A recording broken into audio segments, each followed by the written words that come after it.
UPSC Hindi वर्ग channel पर आप सभी का स्वागत है। आज हम अपनी इकोनॉमी क्लास 13वीं क्लास स्टार्ट करेंगे। यहाँ पे क्लासेस में बीच में बहुत ज़्यादा क्या गैप हो गया था, उसके लिए माफ़ी चाहते हैं, सॉरी टू इसके लिए इंट्रोडक्शन। और यहाँ से हम स्टार्ट करेंगे आज मुद्रा टॉपिक को, ठीक है। बिना समय गवाए हुए, जैसे कि मैंने आपसे वादा किया था 20 तारीख तक मैं आपके कंप्लीट करवा के दूंगा, भले ही मुझको क्लासेस पर डे की 3 से 4 क्लासेस अपलोड करना पड़े, ठीक है। तो जो गलती मेरी ओर से हुई, जो बीच में बहुत सारा गैप आ गया था, उसको मैं 20 तारीख तक पूरी कोशिश करूंगा।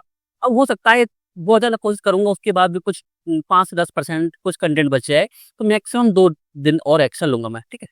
2 दिन के बाद उसको मैं कंप्लीट कर लूंगा, यानी 22 तक, ठीक है। 22 लेके मत चलो, सीधा 20 लेके चलो। वो सिर्फ एक्स्ट्रा क्लास होंगी, जो आपको क्लासेस एक्स्ट्रा देनी थी वो 20-22 तक होगी। जैसे बजट क्लासेस है और इकोनॉमिक सर्विस क्लासेस है, वो आपको 22 तक मिल जाएंगी, ठीक है। तो 22 तक ये मान के चलो कि आपकी पूरी क्लासेस है वो कंप्लीट है।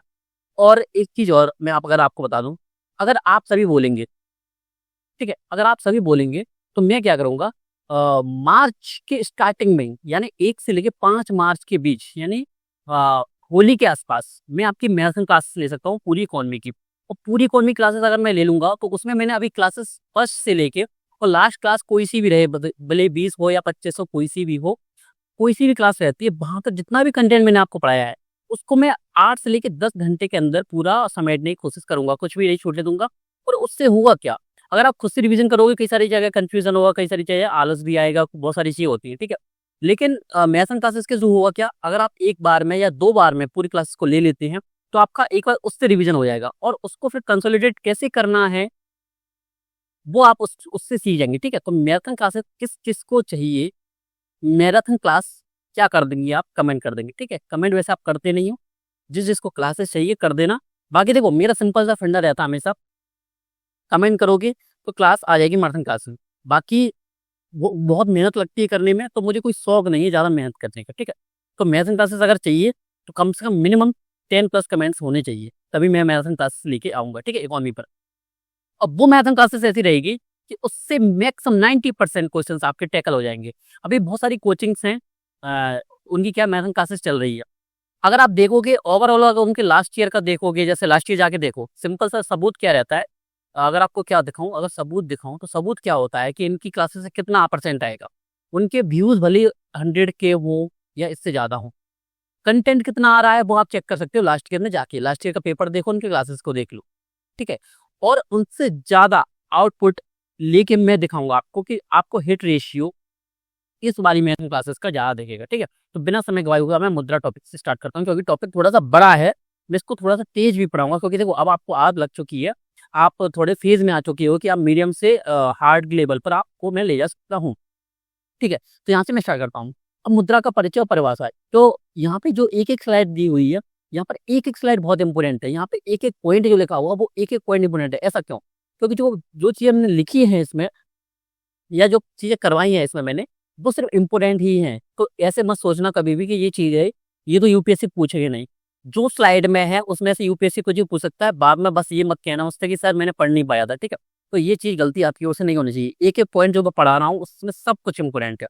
अब मुद्रा की परिभाषा क्या होती है, क्या ये पूछा जा सकता है? बिल्कुल पूछा जा सकता है, क्योंकि उसने पूछा क्या था, उसने लीगल टेंडर पूछा था, यानी वैध मुद्रा पूछी थी कि वैध मुद्रा क्या है। क्या यूपीएससी का क्या है, ये यूपीएससी का पीवाईक्यू है, ठीक है। यूपीएससी का पीवाईक्यू है, ठीक है। तो हर चीज को अपन को अच्छे से पढ़ना है। अब परिभाषा क्या है, मुद्रा वह वस्तु या माध्यम है जिसे वस्तुओं और सेवाओं के लिए विनिमय, ऋण चुकाने ऋण चुकाने, बचत, मूल्य मापन के लिए उपयोग किया जाता है। जैसे कि इसमें कुछ वर्ड्स दिए हुए हैं, जब विनिमय एक्सचेंज करने के लिए, हमको किसी चीज को बेचना है, किसी चीज को खरीदना है, तो विनिमय। ऋण चुकाने, यानी अगर हमको लोन रीपे करना है, पेमेंट करना है, बैंक को वापस करना है, तो यही क्वेश्चन पूछा था किसमें, यूपीएससी पीवाईक्यू में, ठीक है। कि बैंक क्या होती है, वो उसके लिए क्या होती है, लायबिलिटी होती है उनकी, ठीक है। वो उसको स्वीकार करने के लिए बाध्य होती हैं, किसी क्या करेंसी को, किसी लीगल टेंडर को, ठीक है, उसी को मुद्रा बोलते हैं, ठीक है। तो अगर लोन अगर हम सबमिट करने जाए तो वो मना नहीं कर सकता कि हम इस नोट को या इस सिक्के को नहीं ले सकते। जैसे कि अगर आप कई सारी वीडियोस देखेंगे सोशल मीडिया पर, कि कई सारे जो लोग होते हैं वो अपना लोन किस रूप में ले गए, सिक्कों के रूप में। बहुत सारा अपने जो एक फोन लेने गए हैं, जैसे आईफोन लेके मान के चलो, जैसे कि आईफोन लेने गए, तो उसमें उन्होंने क्या किया, पूरे सिक्के लेके गए, पूरा एक बैग भर के पूरा, ठीक है, जिसको बोरी बोलते हैं, कट्टा बोलते हैं, ठीक है, उसको बोरी में भर के पूरा पैसा लेके गए। तो वो क्या है, वो मना नहीं कर सकता कोई भी व्यक्ति। तो वो क्या है, करेंसी है।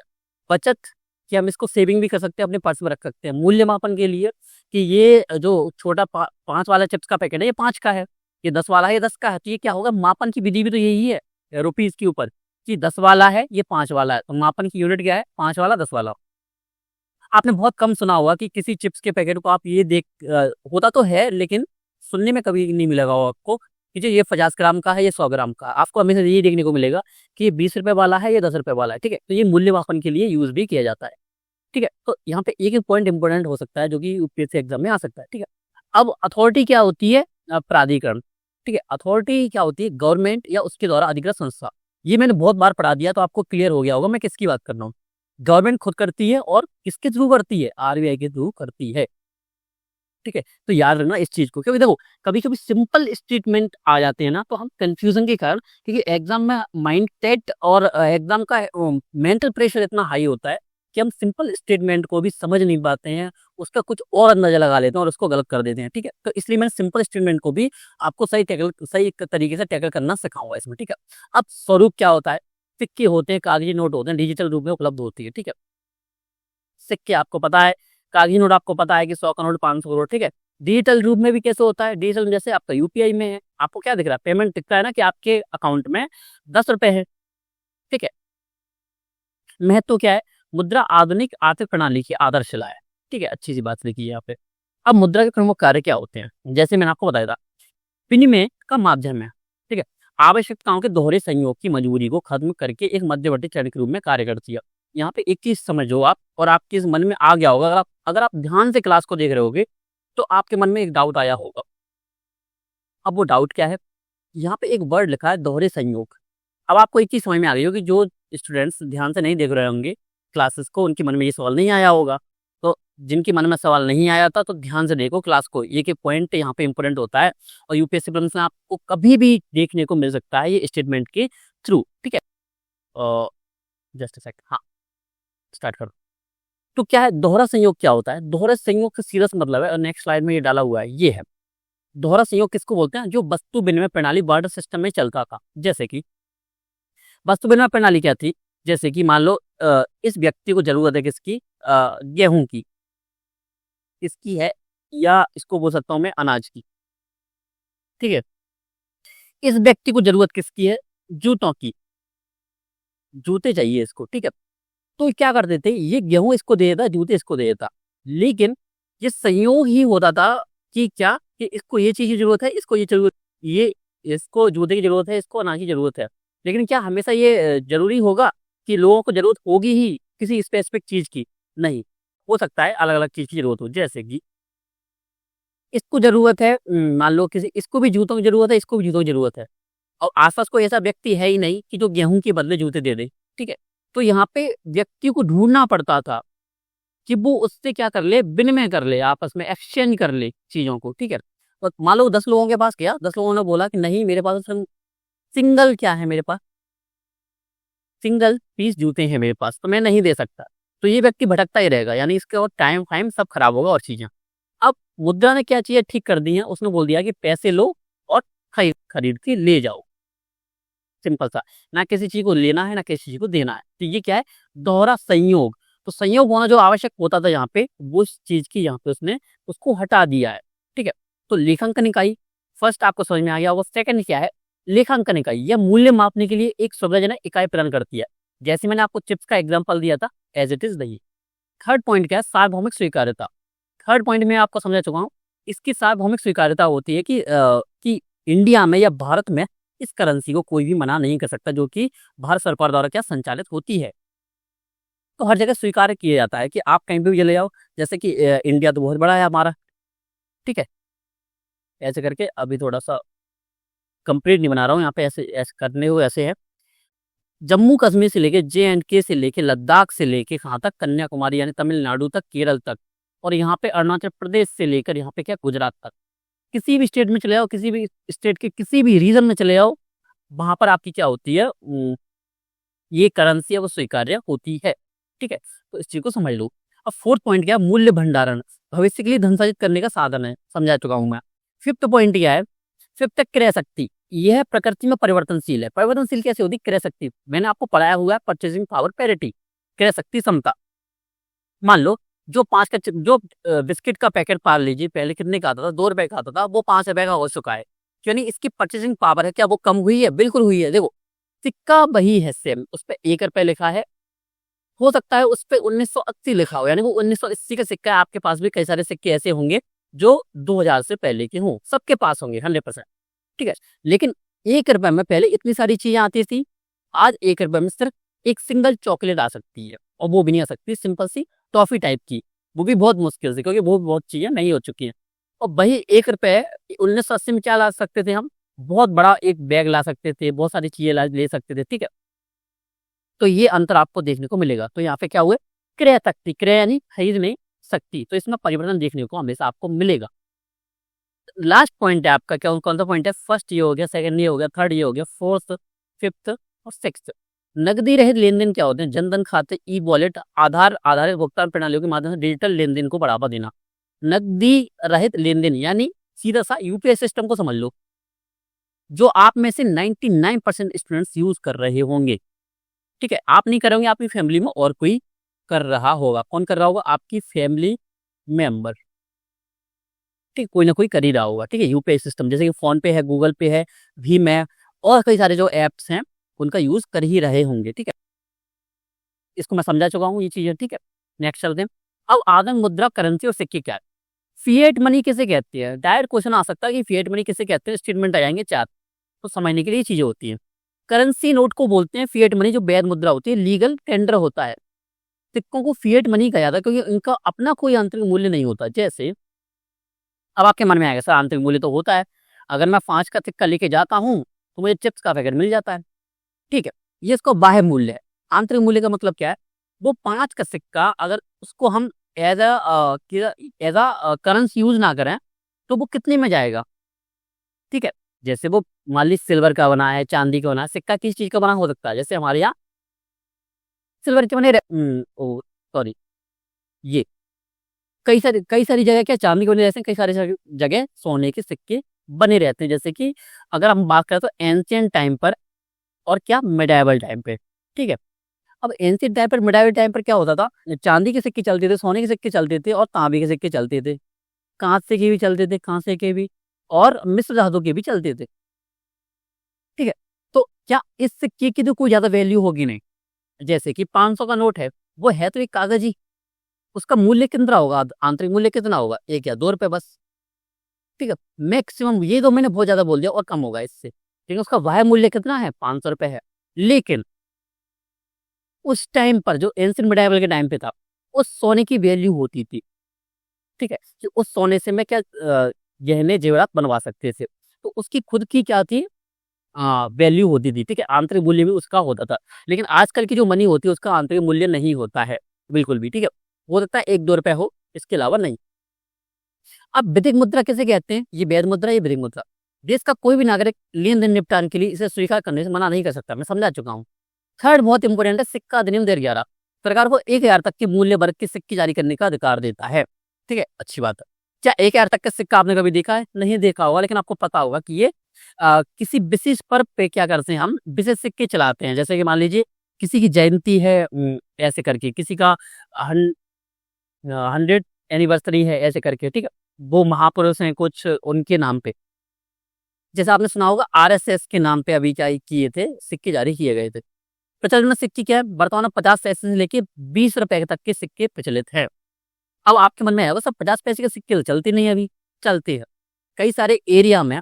जैसे अगर आप में से कोई भी कभी मथुरा, या अगर आप कभी बनारस जाओगे, बनारस, या आप उसको काशी बोल लो, वाराणसी बोल लो, कोई भी एरिया बोल लो, ठीक है, वाराणसी बोल लो, उस एरिया में जाओगे तो आपको कई सारी दुकानों में 50 पैसे सिक्के चलते हुए दिखाई दे देंगे।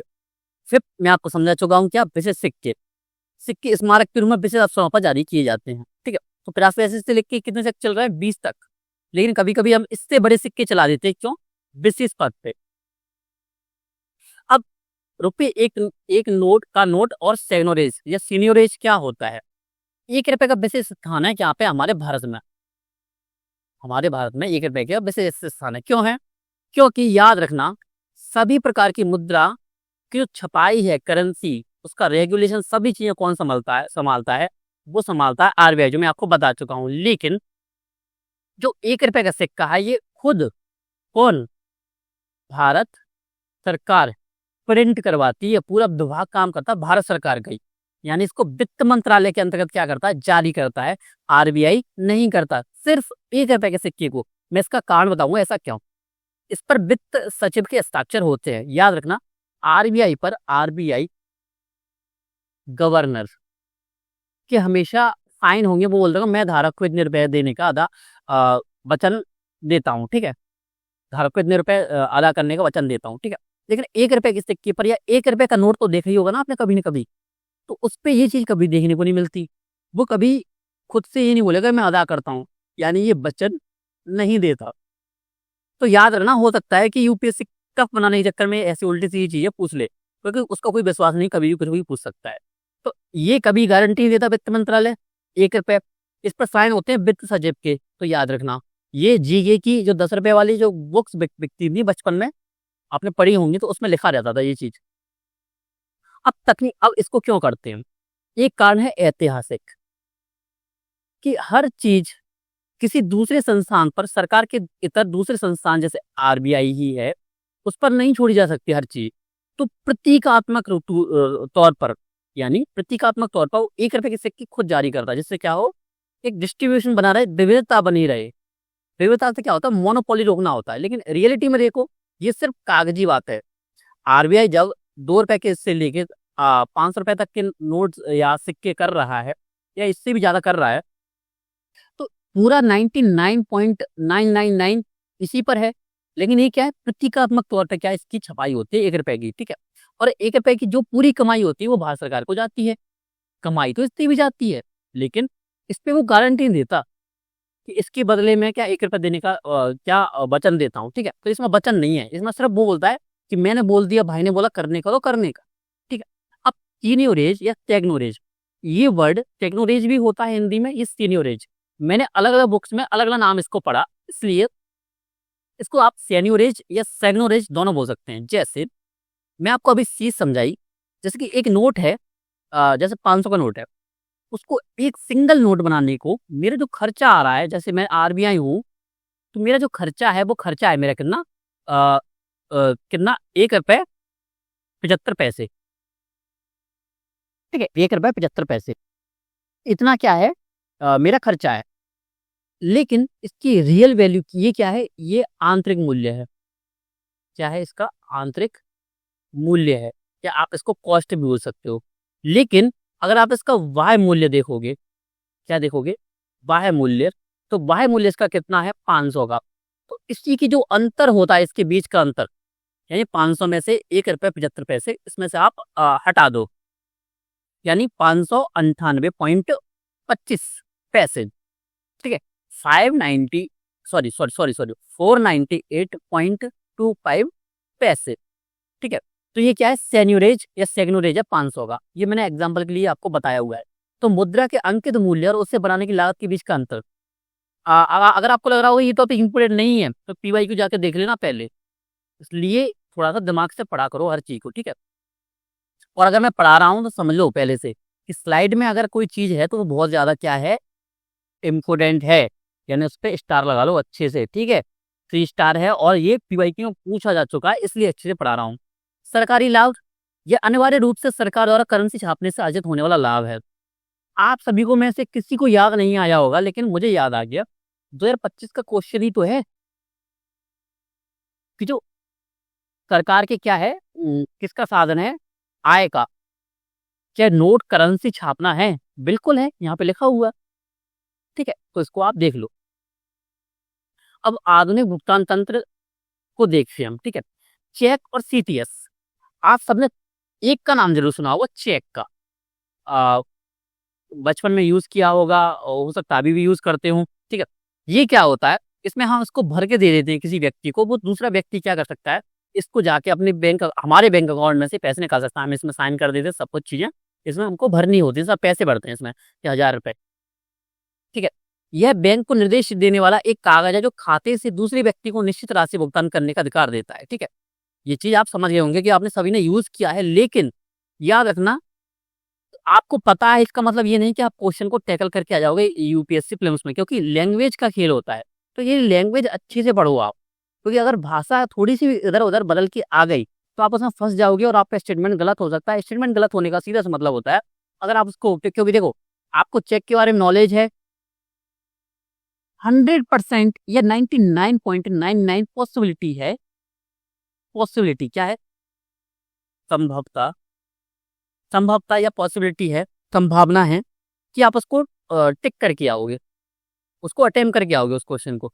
और लैंग्वेज में अगर आप फंस गए और आपने गलत आंसर लगा दिया, उसका सीधा सा मतलब है कि 2 नंबर तो वो गए, साथ में कितने नंबर गए, 0.66। ठीक है, तो इससे आपको बचना है। अब एक चीज, मांग जमा के विपरीत चेक कोई भी व्यक्ति स्वीकार करने से मना कर सकता है। जैसे मैंने आपको बताया था कि लीगल टेंडर, जैसे एक का सिक्का है, एक के सिक्के से लेके 500 के नोट तक, या 1 रुपए का नोट मान सकते हो, नोट या सिक्के कुछ कुछ भी लेके चलो। उसमें क्या होता है, कोई भी दुकान वाला है, ये शटर लगी हुई है, ठीक है, ये व्यक्ति है, ये मना नहीं कर सकता। लेकिन अगर मैं जाऊं किसी दुकान पे, उससे बोलूंगी 500 रुपए की मुझे क्या चीनी दे दो, और मैं उसको 500 का चेक दे दूं, तो वो मना कर सकता है मुझसे, मैं उस पर कोई भी केस नहीं कर सकता या आरबीआई में जाके रिपोर्ट नहीं कर सकता। तो याद रखना यहाँ पे ये बाध्यकारी नहीं है किसी व्यक्ति पर। तो ये बहुत इंपॉर्टेंट आपका स्टेटमेंट है, यहाँ पे लिखा हुआ, यहाँ पे लिखा तो हुआ है लेकिन लैंग्वेज अलग है।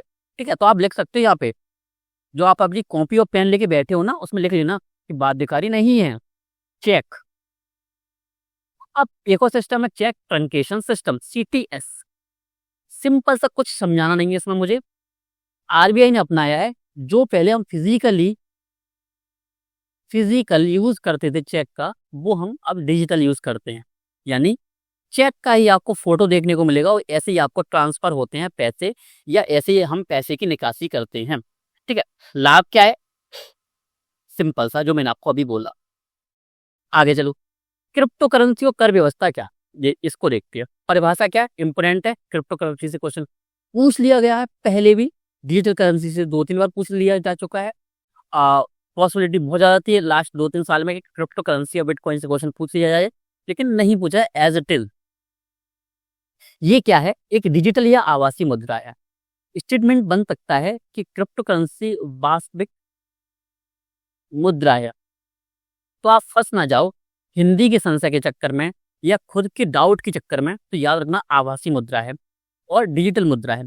सुरक्षा के लिए क्रिप्टोग्राफी और ब्लॉकचेन तकनीक का उपयोग करती है। अब ब्लॉकचेन तकनीक क्या होती है, आप साइंस एंड टेक में पढ़ते हैं। ठीक है, ना पता हो तो कमेंट कर देना, मैं बता दूंगा नेक्स्ट क्लास में। ठीक है, ये करती है। अब वैधानिक स्थिति क्या है, लीगल टेंडर क्या है, भारत ने इसे अवैध घोषित नहीं किया है। ये स्टेटमेंट डायरेक्ट क्वेश्चंस बन के आते हैं सीधा सा, कि क्रिप्टो करेंसी के बारे में निम्नलिखित कथनों पर विचार कीजिए। कि भारत ने इसे अवैध घोषित कर दिया है, नहीं किया है, लेकिन यह कानूनी निविदा लीगल टेंडर नहीं है। लीगल टेंडर का सीधा सा मतलब क्या है, मैं इसको लेने से मना कर सकता हूँ किसी व्यक्ति से।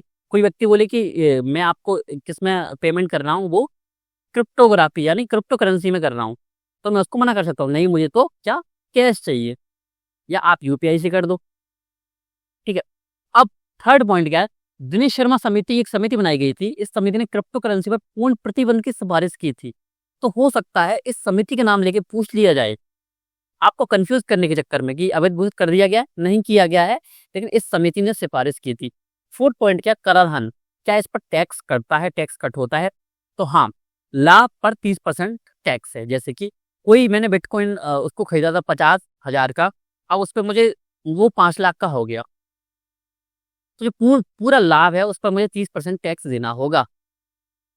30% टैक्स कर, और हर ट्रांसफर पे, कि मैं किसी को पेमेंट कर रहा हूँ, जैसे एक व्यक्ति ए है वो व्यक्ति बी तक ट्रांसफर कर रहा है, तो उस पर 1% टीडीएस लगता है। अब ये टीडीएस क्या होता है, टीडीएस का सीधा मतलब है जब भी कहीं पेमेंट होता है या भुगतान होता है, सॉरी सॉरी जस्ट पैकेट, हाँ यहाँ पे पढ़ो, जहाँ जब भी भुगतान होता है तो क्या होता है, 2 व्यक्तियों के बीच में होता है। चलो 2 व्यक्ति बना ही देता हूँ मैं, ठीक है, ये है ए, ये है बी, ये इसको पैसे देगा, लो पैसे दे दो इसको, बैग पकड़ा दो एक, ठीक है, ये बैग पकड़ा दे सूटकेस। ये दोनों एक जैसी लग रहा है, बिस्कुट के जैसी लग रहा है ये खुद। चलो छोड़ो इसको। अब ये इसको पैसे दे रहा है, इसको देने हैं 100 रुपए इसको, ठीक है। अगर वो 1% टीडीएस कटता है इस चीज में, अगर वो क्रिप्टो करेंसी से पेमेंट कर रहा है, तो वो इसको 99 रुपए देगा बस। वो 1 रुपए किसको देगा? गवर्नमेंट को, सरकार को। लेकिन यहाँ पे एक चीज समझो, फायदे पर 30%, ट्रांसफर पे 1%, नुकसान पर कोई राहत नहीं मिलती। यानी अगर आपको नुकसान हो गया तो अब सरकार आपको कुछ सपोर्ट नहीं देगी। नुकसान आपका है, फायदा हमारा है, खुश हो जाओ। ठीक है, समझ गए कौन लेने आएगा पैसा आपसे? कि फायदा कहीं पे भी दिखा तो ये लेने आ जाएंगे। विशेषता क्या है? बिटकॉइन जैसे प्लेटफॉर्म गुमनाम लेन देन की अनुमति देते हैं। अब यहाँ पे समझने योग्य चीजें बहुत इंपोर्टेंट है, इसमें 2 पॉइंट समझो। यहाँ पे हर व्यक्ति, दुनिया में बैठा हर व्यक्ति, दुनिया का हर व्यक्ति जिसका अकाउंट है इस क्रिप्टो करेंसी के ब्लॉकचेन में, वो व्यक्ति देख सकता है कि ए व्यक्ति ने बी व्यक्ति को क्या दिया है, पैसे ट्रांसफर किए हैं। आपका क्वेश्चन आएगा, सेकंड आपके मन में थॉट आया होगा कि फिर तो हमारी प्राइवेसी यानी निजता है ही नहीं, कि कोई भी व्यक्ति देख सकता है कि मेरे पास कितनी क्रिप्टो करेंसी है, कितना उसका वैल्यू है। तो इस चीज को ऐसे समझो कि जो ट्रांसफर हो रहा है ए से लेके बी, ये नाम किसी व्यक्ति के नहीं है, ये नाम है वॉलेट के, कि ए नंबर वॉलेट से बी नंबर वॉलेट पर इतनी करेंसी भेजी गई है। तो ए नंबर का वॉलेट का ना किसी का नाम, ना किसी का पता, ना किसी का नंबर, ये सिर्फ एक यूनिक आईडी होती है, उससे भेजा जाता है। कोई भी दुनिया का कोई व्यक्ति ये पता नहीं लगा सकता कि ये वॉलेट किसी स्पेसिफिक पर्सन का है। यानी इसमें प्राइवेसी भी है और ट्रांसपेरेंसी भी है, ठीक है, यानी पारदर्शिता है। और एक चीज समझ लो, अब आपके मन में डाउट होगा, कई सारे लोगों को बिटकॉइन कभी समझ में नहीं आता होगा कि इसका यूज ही क्यों करते हैं, इस पर विश्वास क्यों करते हैं, इसको महंगा क्यों कर देते हैं। सिंपल सा, जिस तरीके से हमारी करेंसी काम करती है। क्यों? अब आपके मन में सवाल, या खुद से सवाल पूछना, कभी आपने इस चीज को खुद से सवाल नहीं पूछा हुआ। वो सवाल है क्या कि सरकार ने बोल दिया कि इस नोट की वैल्यू है 500 लिख के दे दिया, तो हम इसको 500 क्यों मान लेते हैं? हम इसको मानते ही तो हैं, मानते ही तो हैं। पास्ट टाइम पर, यानी भूतकाल में, जैसे कि एंशिएंट मेडाइवल टाइम पे क्या होता था, जब भी करेंसी क्या होती थी, प्रिंटिंग होती थी, तो उतना ही करेंसी, जैसे अगर 1 लाख की करेंसी अगर हम प्रिंट कर रहे हैं, तो 1 लाख का कोई क्या परिसंपत्ति या एसेट या गोल्ड लेके चलो, वो हमको रखना पड़ता था। क्या? कहाँ पर? रिजर्व में, राजा के रिजर्व में, राजा के वही उसमें खाते में। लेकिन क्या प्रेजेंट टाइम पे होता है लेकिन उसका एक स्पेसिफिक परसेंट होता है, पूरा नहीं होता। यानी हमारी देश में जो आज करेंसी चल रही है, उसके पूरे के पीछे 100% सपोर्ट सिस्टम नहीं लगा है, ठीक है। तो ये विश्वास पर ही काम करता है हर चीज। कि सरकार आई, उसने बोला कि 500 के नोट हैं, तो आपने मान लिया 500 के नोट हैं, आपने सवाल नहीं किया, क्योंकि ये सिस्टम चलता आ रहा है, किसी ने दिमाग लगाया ही नहीं कभी ये वाला, तो ठीक है। मैं आपसे बोलूं, किसी दिन जैसे अपना देश का उदाहरण ना लेते हुए दूसरे देश का लेते हैं, ठीक है। म्यांमार लेके चलो या बांग्लादेश लेके चलो। बांग्लादेश में हाल ही में तख्ता पलट हुआ, नेपाल में भी हुआ, बांग्लादेश को लेके चलो। वहां पे 500 की करेंसी चल रही थी, 500 के नोट की करेंसी। नई सरकार आती है, वो बोलती है 500 करेंसी तो क्या रद्दी है, हम नहीं मानेंगे इसको। अब अगर इसने मना कर दिया तो लोग एक दूसरे से लेने में कतराएंगे। आपको लग रहा होगा नहीं 500 का नोट तो 500 का, वो तो चलेगा, नहीं चलेगा। जिसने 2016 की मोनेटाइजेशन यानी नोटबंदी देखी होगी, कि जिस दिन मोदी जी ने बोला रात के 8 से 9 बजे के बीच में आए और उन्होंने बोल दिया कि भाइयों बहनों बंद हो गए नोट 500 के और 2000 रुपए के, दूसरे दिन से कोई भी व्यक्ति किसी से पैसे नहीं दे रहा था, ठीक है, क्योंकि वो लीगल टेंडर बचा ही नहीं था, ठीक है। तो क्या हो सकता है, पूरे 500 के नोट खराब हो सकते हैं, बांग्लादेश की सरकार ने बोल दिया तो, ठीक है। तो हमारा जो विश्वास था वो टूट गया। तो पूरी दुनिया विश्वास पे चल रही है, यानी हमारे जो घर में पैसे रखे हुए थे वो पूरे खराब हो चुके हैं, ठीक है। हम कुछ नहीं कर सकते, किसके खिलाफ जाओगे? सरकार के खिलाफ जाओगे, सरकार उठा के बाहर फेंक देगी देश से। इसलिए हर चीज जो चल रही है वो आभासी ही है। रियलिटी में आप हाथ में 500 का नोट लेके चल रहे हो, वो आपको पता है कि 500 का नोट लग रहा है आपको, लेकिन क्या रियलिटी में है? उसी नोट पे हम प्रिंट कर देते हैं 100 का नोट, उसी कागज पे।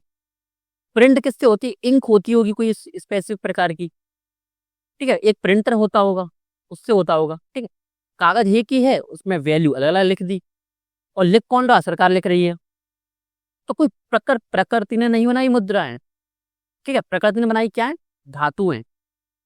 इसलिए आप, अगर आपको लग रहा है बिटकॉइन पे विश्वास क्यों करते हैं, बिटकॉइन पे विश्वास इसलिए करते हैं क्योंकि इसमें पारदर्शिता ज्यादा होती है। गवर्नमेंट किसी भी दिन किसी भी करेंसी को बंद कर सकती है, जैसे 500 और 2000 के नोट बंद हो गए।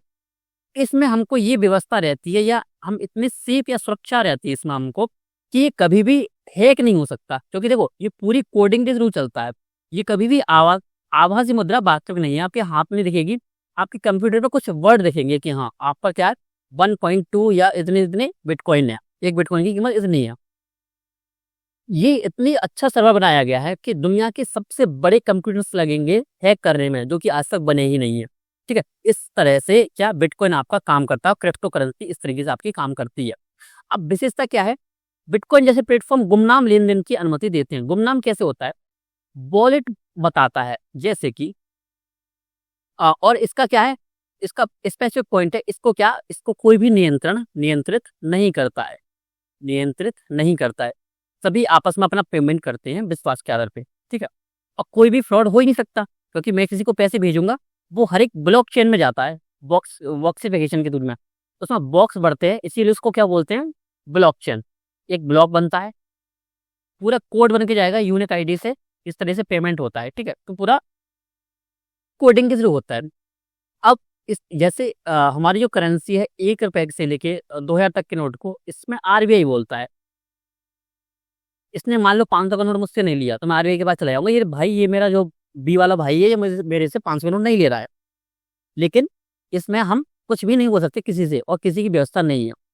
तो प्लेटफॉर्म गुमनाम भी देता है, जैसे कि अगर हम पेमेंट कर रहे हैं यूपीआई के थ्रू, तो एक यूपीआई यूनिक आईडी होती है हमारी भाई, यूनिक आईडी होती है यूपीआई की, ठीक है।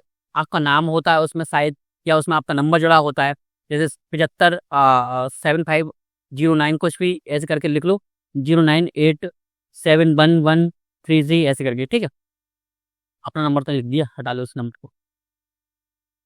अब ये नंबर इसके थ्रू होता है यूपीआई आईडी। तो आरबीआई कभी भी अपने सिस्टम में ये देख सकते हैं कि ये वाला यूपीआई आईडी वाला व्यक्ति ये है, इसका आधार कार्ड ये है, यानी उसके पास पूरी इंफॉर्मेशन होती है। जबकि यहाँ पर बिटकॉइन में ऐसी व्यवस्था है ही नहीं। तो यहाँ पे हम क्या हो सकते हैं, प्राइवेसी, यहाँ पे निजता ज्यादा है। यहाँ पे यानी कि ये प्लेटफॉर्म है, यहाँ पे आपको दोनों चीजें देखने को मिलेंगी, पारदर्शिता है और निजता भी है। अब एक एग्जांपल और देता हूँ मैं पारदर्शिता का। इसमें एक व्यवस्था होती है कि जब भी कोई पेमेंट होता है, तो उसकी जो इंफॉर्मेशन होती है, जस्ट अ सेकंड, हाँ, उसकी जो इंफॉर्मेशन होती है वो सभी अकाउंट्स वालों पे जाती है। यानी दुनिया में जितने भी अकाउंट बने वो सभी पर जाते हैं कि इस वॉलेट से इस वॉलेट के बीच में क्या हुआ है, पेमेंट हुआ है या बिटकॉइन ट्रांसफर हुई है, ठीक है। तो यहाँ पे गुमनाम कर सकते हैं। इसलिए इसका डर भी क्या रहता है, इसका यूज आतंकवाद में हो सकता है बहुत ज्यादा, और होता भी है, ठीक है। आतंकवाद में बहुत ज्यादा होता है, अपनी क्या ड्रग तस्करी में होता है, हथियार तस्करी में होता है, हथियार तस्करी में होता है। अगर आपने इंटरनेशनल सिक्योरिटी पढ़ा होगा तो आपने ये चीज पढ़ी होगी, क्रिप्टो करेंसी, ठीक है। अब देखो ये आ गए ई रुपया या ई रुपी क्या होता है। आरबीआई जारी करता है, पूछा गया क्वेश्चन है, ई रुपए पे सीबीडीसी पूछ लिया जा चुका है अभी, ठीक है। क्या करता है, आरबीआई ने जारी किया है एज इट इज, जो हमारी लीगल टेंडर है।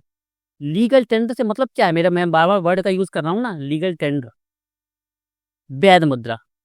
वैध मुद्रा यानी वही जो 500 के नोट और 100 के नोट हैं, ये उसने इसको क्या किया है, उसने सिर्फ इसको इसमें डाल दिया फोन में, कि वो दिखेगा एज इट इज यूपीआई जैसा, आप मान सकते हो इसको। तो ई रुपया है, ठीक है। ये ई रुपया किस तरीके से काम करता है, as it is legal tender है। आप इसको P2P यूज कर सकते हो, व्यक्ति से व्यक्ति तक, P2M कर सकते हो, व्यक्ति से व्यापारी तक, दोनों तरह पॉसिबल है। ये ई रुपया है सीबीडीसी का, ठीक है। आरबीआई इसे जारी करता है, और आरबीआई इसी पर रेगुलेशन या रूल या रेगुलेशन लगाता है। लेकिन यहाँ पे एक चीज ध्यान देने वाली है, इसको नोट डाउन कर लेना, इसमें लिखा नहीं है, ठीक है, इसको नोट कर लेना। अब मान लो ये आरबीआई के पास जमा है हमारे पैसे, लेकिन रियलिटी में क्या जमा है आरबीआई के पास, नहीं, वो हमारे वॉलेट में ही है, वो वॉलेट हमारे फोन के अंदर है। तो क्या इस पर कोई हमको ब्याज नहीं मिलेगा, नहीं मिलेगा। क्यों मिलेगा, वो तो आपके वॉलेट में है, बैंक तो यहाँ है, बैंक ये है, ठीक है, मान के चलो। और ये वॉलेट है, तो वॉलेट आपके फ़ोन में है, ना कि आपके बैंक अकाउंट में पैसे भरे रखे हुए हैं, ठीक है? लेकिन क्या हमारे पास ऑप्शन होता है कि हम फ़ोन के थ्रू अपने बैंक अकाउंट में पैसे डाल दें? बिल्कुल होता है, यूपीआई से कर सकते हैं, इसके थ्रू भी कर सकते हैं, लेकिन ये वॉलेट के थ्रू काम करता है। तो सीबीडीसी ई-रुपया पर वो क्या बैंक क्या ब्याज नहीं देती, ठीक है? सीबीडीसी ये आपका ये है। तो जो ई-रुपया है वो है क्या? लीगल टेंडर का डिजिटली रूप है। अब ई-रुपी क्या होता है? इसे एनपीसीआई ने बनाया है, एनपीसीआई हम अभी पढ़ेंगे। यह एक डिजिटल गिफ्ट कार्ड या क्यूआर कोड या एसएमएस वाउचर है, ठीक है? आपने एक चीज़ का नाम सुना होगा ज़रूर, बहुत सारे वाउचर टाइप के होते हैं, जैसे कि अमेज़न का मिलता है, कि आप उसको सिर्फ़ अमेज़न पे यूज़ कर सकते हो। फ्लिपकार्ट का होगा या ज़ोमैटो का होगा, ये स्पेसिफिक क्यूआर कोड होते हैं। इसका मैं आपको एग्ज़ाम्पल देता हूँ अच्छा-सा। जैसे कभी-कभी क्या करती है गवर्नमेंट क्या करती है और इस पर काम चल रहा है अभी, ठीक है? अब क्योंकि डिजिटलाइज़ेशन इतना नहीं है, हो चुका है बहुत ज़्यादा, लेकिन समावेशन नहीं है। क्या नहीं है? समावेशन नहीं है किसमें? डिजिटलाइज़ेशन में। अभी डिजिटल समावेशन उतना नहीं है जितना होना चाहिए था। डिजिटलाइज़ेशन बहुत ज़्यादा है, समावेशन कम है। अब वो क्या करना चाहती कर कर सकती है सरकार, क्या कर सकती है? जैसे किसानों को क्या मिल रही है? फर्टिलाइज़र या बोलूँ उर्वरक पे क्या मिल रही है? सब्सिडी मिल रही है। तो सब्सिडी की लीकेज को रोकने के लिए अब एक वर्ड का मैंने यूज़ किया यहाँ पे लीकेज। तो लीकेज से आप समझ ही गए होंगे, मेंस में पढ़ा होगा लीकेज क्या होता है? बीच में पैसे खा जाते हैं लोग, ठीक है? अब तो वो व्यवस्था हो चुकी है, डीबीटी होता है। डीबीटी यानी डायरेक्ट अकाउंट में पैसे आ रहे हैं। लेकिन इस पैसे का यूज़ भी किसान क्या फर्टिलाइज़र ना लेते हुए शराब पी लें। अब वो ऐसा ना करें, तो उससे बचने के लिए क्या किया सरकार ने? सरकार पैसे नहीं देगी, वो एक स्पेसिफिक प्रकार का क्यूआर कोड दे देगी। वो क्यूआर कोड वहीं पर यूज़ हो सकता है, कहाँ पर? फर्टिलाइज़र की जो दुकान है वहीं पर। उसके अलावा वो किसी भी स्टोर पर किसी भी जगह यूज़ हो ही नहीं सकता। जिस तरीके से अमेज़न या उसके वाउचर यूज़ होते हैं ना, कि हम अमेज़न पे शॉपिंग कर सकते हैं, हमको ₹200 का वाउचर मिला है, ठीक है? तो सिर्फ़ अमेज़न पे कर सकते हैं। क्या हम उसको फ्लिपकार्ट पे यूज़ कर सकते हैं? नहीं कर सकते। किसी दूसरे प्लेटफ़ॉर्म में सोशल मीडिया प्लेटफ़ॉर्म पे यूज़ कर सकते हैं? नहीं कर सकते। लेकिन क्या वो रुपए की तरह काम कर रहे हैं? बिल्कुल कर रहे हैं, क्योंकि ₹200 तो कम हो ही रहे हैं ना उससे। जो अमेज़न की चीज़ 600 की आ रही थी, मैंने 600 का वाउचर लगा के उसको फ्री में मँगा लिया। तो पैसे की तरह काम किया, लेकिन वो क्या? एक क्यूआर कोड या एसएमएस वाउचर है। यानी कोई व्यक्ति जाएगा तो सिर्फ़ फर्टिलाइज़र की दुकान पे ही यूज़ हो पाएगा। तो सरकार बहुत जल्द इस चीज़ को लेके आएगी, पक्का आएगी, और आज नहीं लाएगी, 5 साल बाद लाएगी, ठीक है? और ये बहुत अच्छा तरीका है, किससे बचने के लिए? लीकेज से बचने के लिए, और क्या टारगेट टारगेट किसके लिए? टारगेट लाभ के लिए। जैसे कि कई सारी योजना होती है, जैसे लाडली बहना योजना, ये किस लिए दिया जाती है? कि महिला सशक्तिकरण हो, सेकंड खाने के लिए काम आए, ठीक है? राशन वगैरह के लिए। जैसे राशन अभी दिया जाता है, तो कैसे दिया जाता है? ₹1 में, ₹2 में, ₹3 में, लेकिन अभी भी क्या होता है? लीकेज बहुत होता है। तो हो क्या सकता है?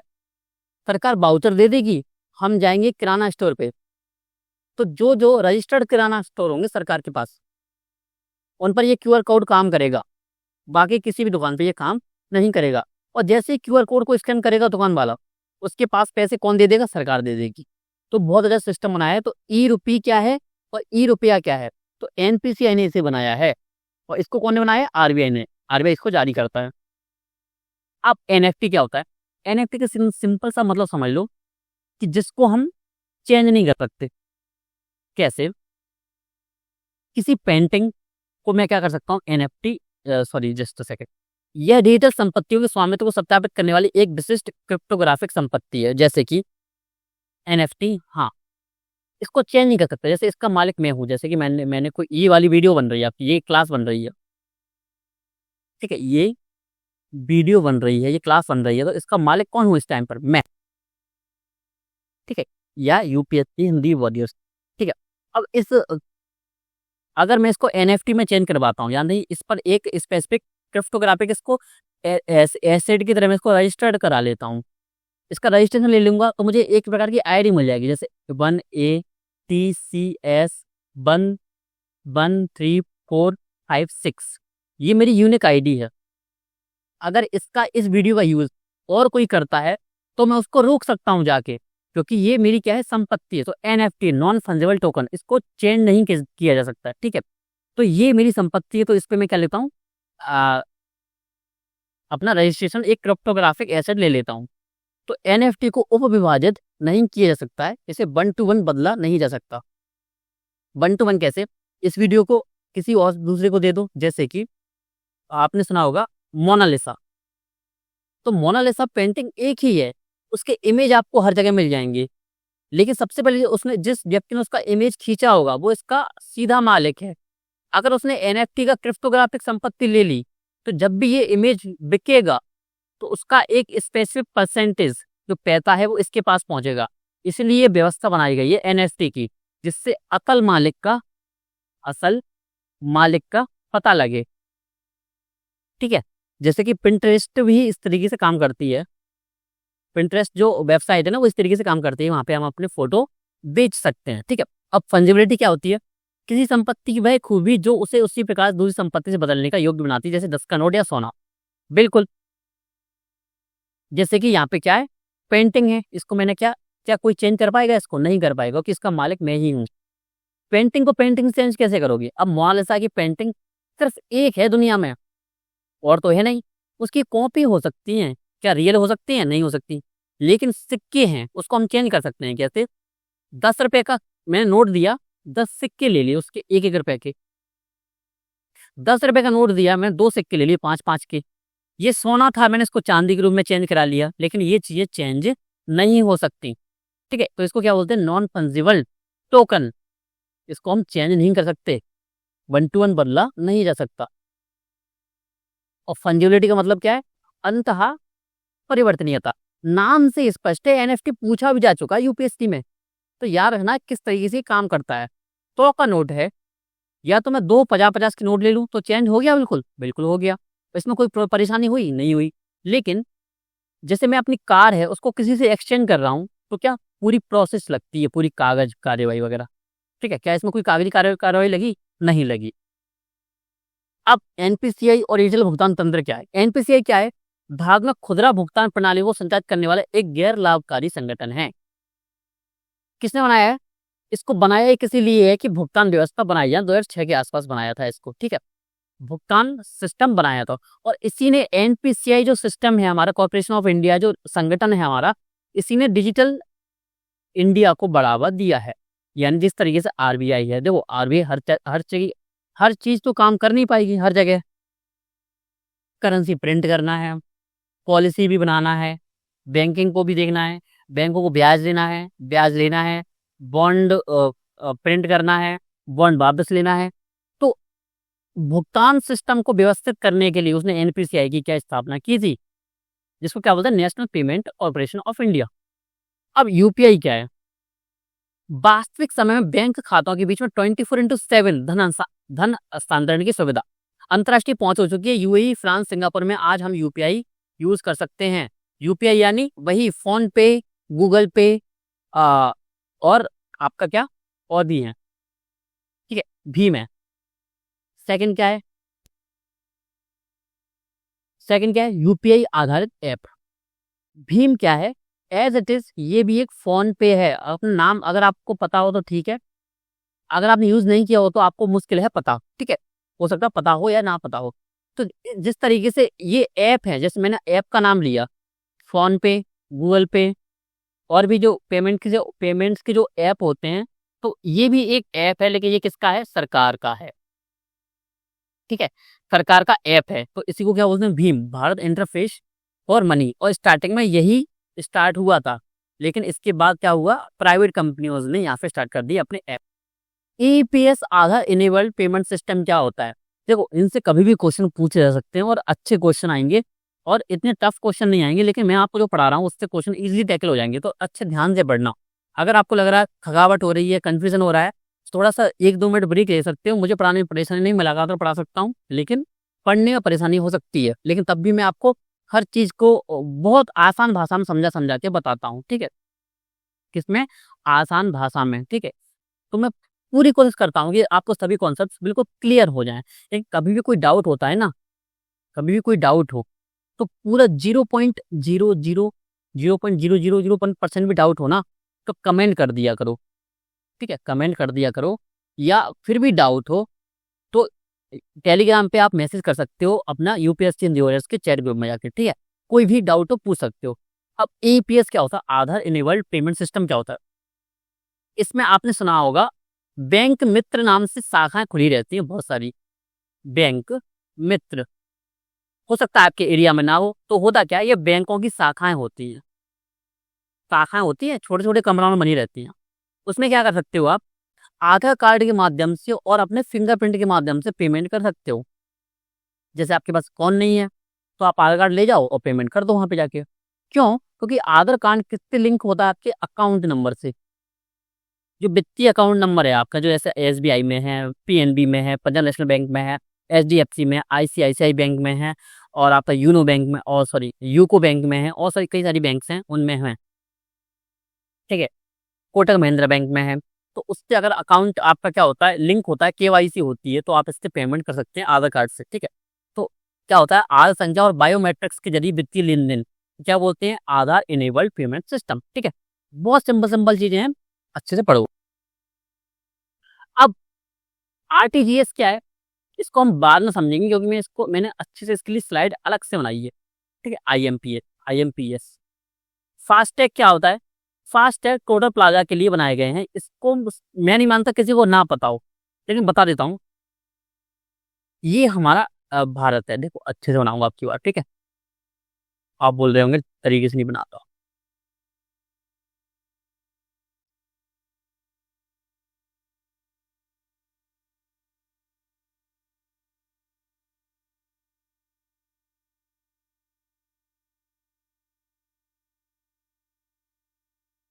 तब भी थोड़ा ठीक नहीं होना, इतना बन गया कि चलाना ही, काम चलाओगे, ठीक है। यहाँ से मेरा मेरी कार है, चार पहिया वाहन है या उससे ज्यादा है, 3 पहिए से लेकर 4 पहिए से बड़े जो वाहन होते हैं। यहाँ से मुझे यहाँ जाना है, तो यहाँ पे रोड बना हुआ है, वहां पर बीच में टोल प्लाजा लगे होते हैं। टोल प्लाजा होते क्या है, तो देखिए रोड बनाई गई है उसकी मरम्मत के लिए, उसके रख रखाव के लिए, उसको बनाने में जो हमारा जो क्या कॉस्ट लगी है सरकार की या किसी प्राइवेट कंपनी की, तो उसको वसूलने के लिए वो टोल प्लाजा लगाते हैं। तो यहाँ पे पहले क्या होता था, पहले कैश पेमेंट होता था। कैश पेमेंट से व्यवस्था क्या होती थी, चीजें बिगड़ती कैसे थी कि बहुत ज्यादा ट्रैफिक हो जाता था, क्योंकि पेमेंट कैश ले रहे हैं, फिर वो वापस छुट्टी दे रहे हैं, किसी के पास छुट्टी नहीं है, फिर वो छुट्टी लेने जा रहा है, तो चीजें खराब होती थी यहाँ पे। अब क्या होता है, एक फास्टैग होता है, एक कार्ड होता है एटीएम की तरह, उसको हम कार के आगे लगा लेते हैं, और उस क्यूआर कोड को स्कैन कर लेता है कौन, जो टोल प्लाजा, उस पर कैमरे लगे रहते हैं, वो बहुत अच्छे कैमरे होते हैं, वो स्कैन कर लेते हैं कार के कांच पे लगे हुए, ठीक है। कार के कांच पे लगे हुए इसको स्कैन कर लेते हैं, और ऑटोमेटिक हमारे अकाउंट से पैसे कट जाते हैं, ठीक है। तो ये फास्टैग। रुपए क्या है, वीजा मास्टर कार्ड के समान है, भुगतान प्रणाली है, स्वदेशी कार्ड है, ठीक है। ये एक कार्ड है, जैसे एटीएम होता है, डेबिट कार्ड, क्रेडिट कार्ड, ऐसे मास्टर कार्ड है हमारा रुपए। बीबीपीएस, बिजली पानी गैस है जैसे बिलों के भुगतान का एकीकृत मंच है बीबीपीएस, ठीक है। मैं इनको अभी समझाऊंगा अच्छे से आगे, ठीक है, इसके लिए अलग स्लाइड है। चलो इसी में मिल गया। आरटीजीएस एनईएफटी क्या होता है, सिंपल चीज समझाऊं। यूपीआई के थ्रू कभी कभी आपने देखा होगा पेमेंट सिस्टम में बहुत दिक्कत होती है, या हम एटीएम से पैसे निकालते हैं, तो एक दिन में लिमिट होती है 20 से लेके 25 हजार तक की, बस सभी को पता होगा जिसने पैसे निकाले होंगे। तो ये लिमिट होती है, अगर हमको किसी को पेमेंट ज्यादा करना है, 10 लाख 20 लाख, क्योंकि देखो जरूरत कभी भी हो सकती है, कितनी भी हो सकती है किसी को, तो हम बैंक में जाते हैं, तो हमारे पास दो ऑप्शन होते हैं, आरटीजीएस और एनईएफटी, ठीक है। अब आईएमपीएस भी चल चुका है। तो आरटीजीएस क्या होता है, दोनों में डिफरेंस क्या होता है, वो उस पर भी मैं बात करूंगा। इन दोनों में डिफरेंस यही है कि इसमें न्यूनतम 2 लाख से लेके आप 2000 करोड़, यानी इससे भी ज्यादा का क्या कर सकते हो, ट्रांसफर कर सकते हो। किसमें, आरटीजीएस। क्या इस पर कोई भी ट्रांजैक्शन फी लगती है? अब नहीं लगती, 2019 से पहले लगती थी, अब नहीं लगती, फीस नहीं लगती। एनईएफटी क्या है, सिर्फ 10 लाख तक, और क्या कर सकते हैं, कहीं से भी। अब साइज पर भी लिमिट नहीं है, इसको देख लेना है एक बार, ठीक है। आप, मेरे हिसाब से इस पर कोई लिमिट है ही नहीं, नहीं है लिमिट, नहीं है मेरे हिसाब से भी। और एक बार मैं क्या कर दूंगा आपको, कमेंट कर दूंगा, ठीक है, कमेंट में पिन कर दूंगा अपना मैसेज, इसको पूरा देख के ठीक है, अच्छे से लिमिट है क्या नहीं है। अब 2 लाख से स्टार्ट था, तो अगर हमको किसी को 50,000 रुपये भेजने हैं तो हम एनईएफटी का यूज़ तो कर ही नहीं सकते, सॉरी इसका आरटीजीएस का यूज़ तो कर नहीं सकते, तो हम एनईएफटी का यूज़ करेंगे, ठीक है। और किसी को ज़्यादा पैसे भेजने हैं तो क्या किसका यूज़ करेगा, आरटीजीएस का। अब इसके नाम में ही बहुत बड़ी चीज़ है, रियल टाइम ग्रॉस सेटलमेंट होता था। जैसे कि रियल टाइम ग्रॉस सेटलमेंट यानी अभी आपने पैसे बैंक से बोला कि मेरा आरटीजीएस करना है इस अकाउंट में, कितनी 50 करोड़ रुपए या 50 लाख रुपए, तो अभी हो जाएगा विद इन सेकेंड या विद इन मिनट। लेकिन इसमें क्या होता था, इसमें बैच सिस्टम होता था पहले, अभी भी होता कई जगह बैच सिस्टम यानी इसमें घंटे बंधे होते हैं कि 2 घंटे बाद जाएंगे पैसे। कैसे, मान लीजिए 50 व्यक्ति हैं बैंक में, उन्होंने बोला एक एक करके कि कोई आया 10:05 पे, कोई आया 10:15 पे, ठीक है। तो वो आए, उन्होंने बोला कि हमको पैसे भेजने हैं, ठीक है, तो पैसे भेजने हैं, कम भेजने हैं तो एनईएफटी का यूज़ करते हैं। किसी ने बोला मुझे 5,000 रुपये भेजने हैं एनईएफटी से इस व्यक्ति को, ठीक है, इसने बोल दिया। दूसरा व्यक्ति आया, इसने मुझे 1 लाख रुपये भेजने हैं, ऐसे करते करते 50 व्यक्तियों का पैसा इकट्ठा हो गया और 10-30 पर उनको एक साथ भेज दिया जाएगा।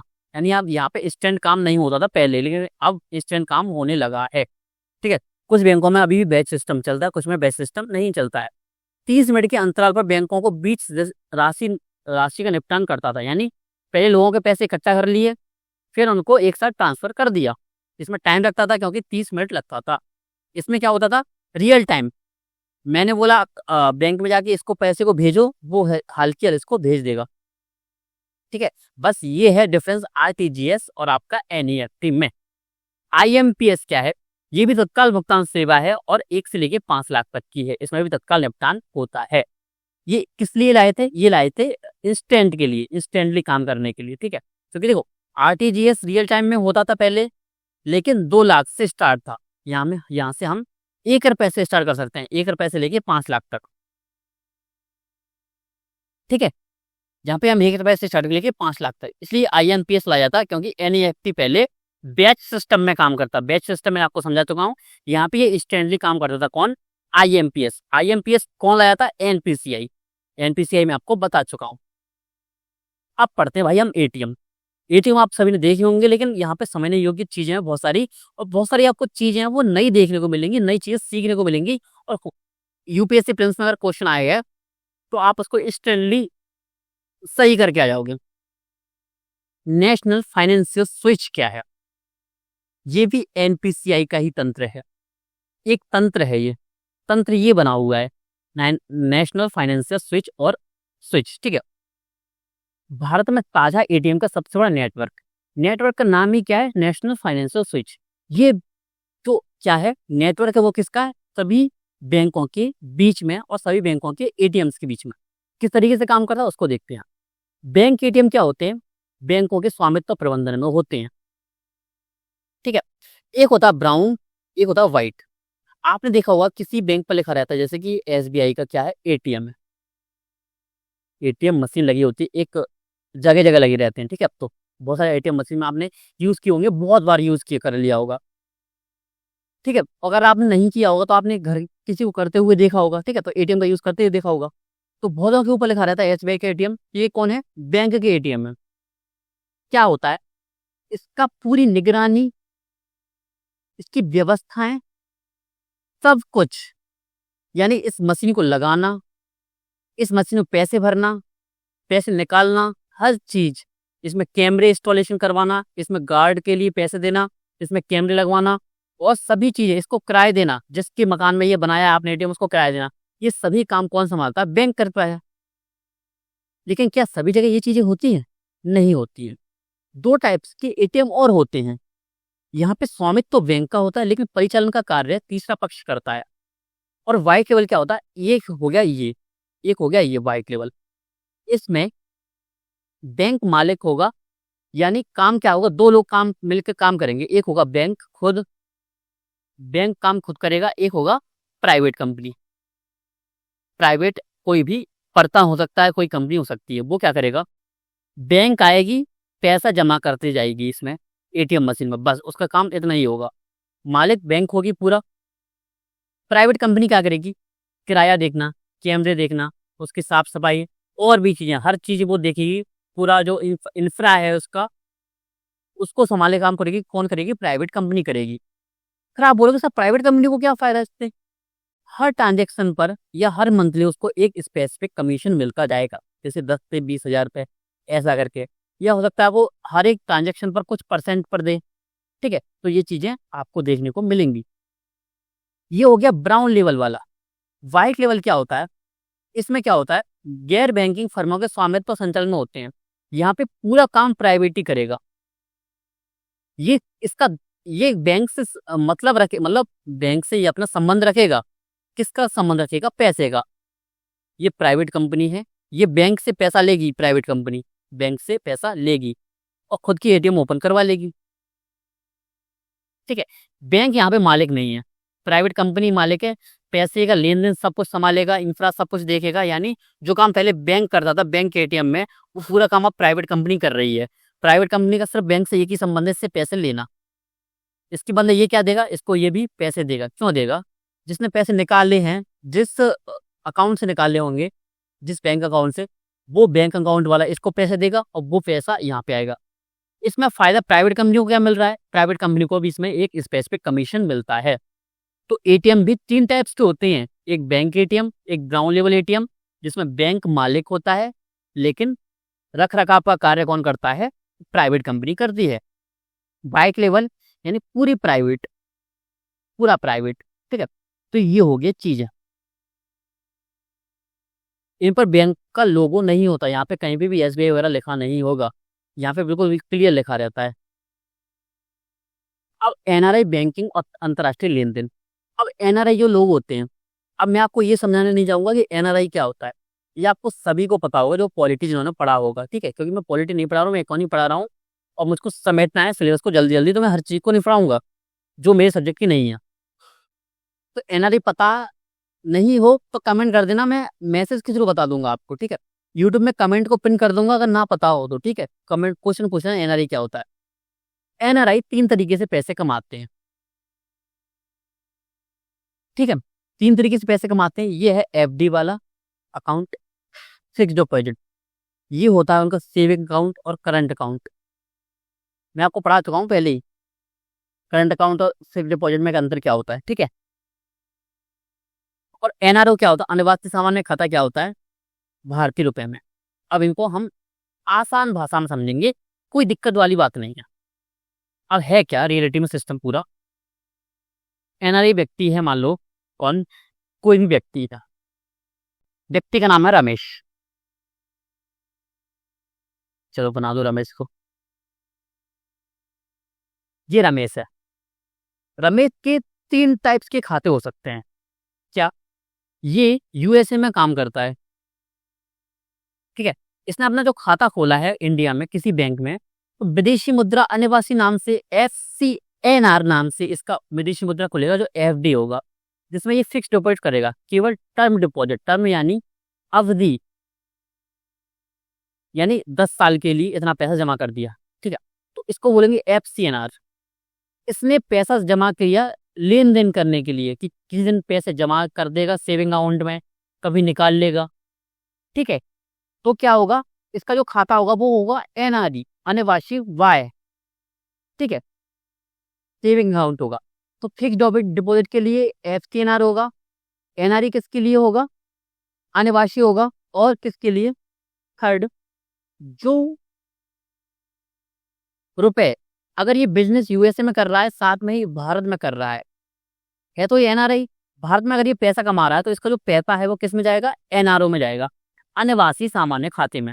अब तीनों में डिफरेंस क्या है, और बहुत ज्यादा चांसेस है कि ऐसे कोर्सेज, क्योंकि देखो इकोनॉमी अब वो टफ पूछता जा रहा है बहुत ज्यादा, क्योंकि वो डेप्थ में जा रहा है। किस में जा रहा है, अब वो डेप्थ में जा रहा है, नीचे की ओर। तो सभी चीजों को अच्छे समझो। जो भी FCNR होता है, मुद्रा का प्रयोग परिवर्तनीय विदेशी मुद्रा होती है, यानी इसमें भारतीय मुद्रा से मतलब ही नहीं है। डॉलर में पैसे आएंगे और डॉलर में ही वापस हो जाएंगे, तो परिवर्तन की कोई चिंता है ही नहीं। ठीक है, एक्सचेंज रेट की कोई दिक्कत ही नहीं है। टैक्स क्या लगता है, कोई ब्याज और मूलधन कर से मुक्त है, इस पर ना कोई टैक्स लगेगा, टैक्स नहीं लगेगा। ब्याज नहीं लगेगा। क्वेश्चन यही बनाएगा वो यूपीएससी बनाएगा। पुनः प्रेषण स्वतंत्र रूप से पुनः प्रेषण नहीं है, दोबारा इसमें डाल सकता है, निकाल सकता है पैसे, ठीक है। इसमें क्या, केवल टर्म डिपॉजिट, यानी मैं बता दिया फिक्स्ड डिपॉजिट। सेकेंड, ये भारतीय रुपए में होता है। भारतीय रुपए यानी अगर यूएसए से वो पैसे भेजेगा तो चेंज होके यानी एक्सचेंज होके किसमें, डॉलर से रुपए में बदलेंगे तब इसमें जमा होंगे, ठीक है। ये भी ब्याज और मूलधन कर से फ्री है, ना इस पे कोई इंटरेस्ट लगेगा ना टैक्स लगेगा। ये भी प्रेषणीय है, कभी भी निकाल सकता है, कभी भी डाल सकता है पैसे। चालू बचत आवर्ती सावधि जमा। तीसरा, एनआरओ, ये सिर्फ ये भारतीय रुपए में हुआ, क्यों, क्योंकि भारत में इसने पैसा कमाया है और ये अगर अपने अकाउंट में इस अकाउंट ओपन करता है और उसको सबमिट करता है तो क्या होगा, भारतीय रुपए में ही जमा होगा, ठीक है।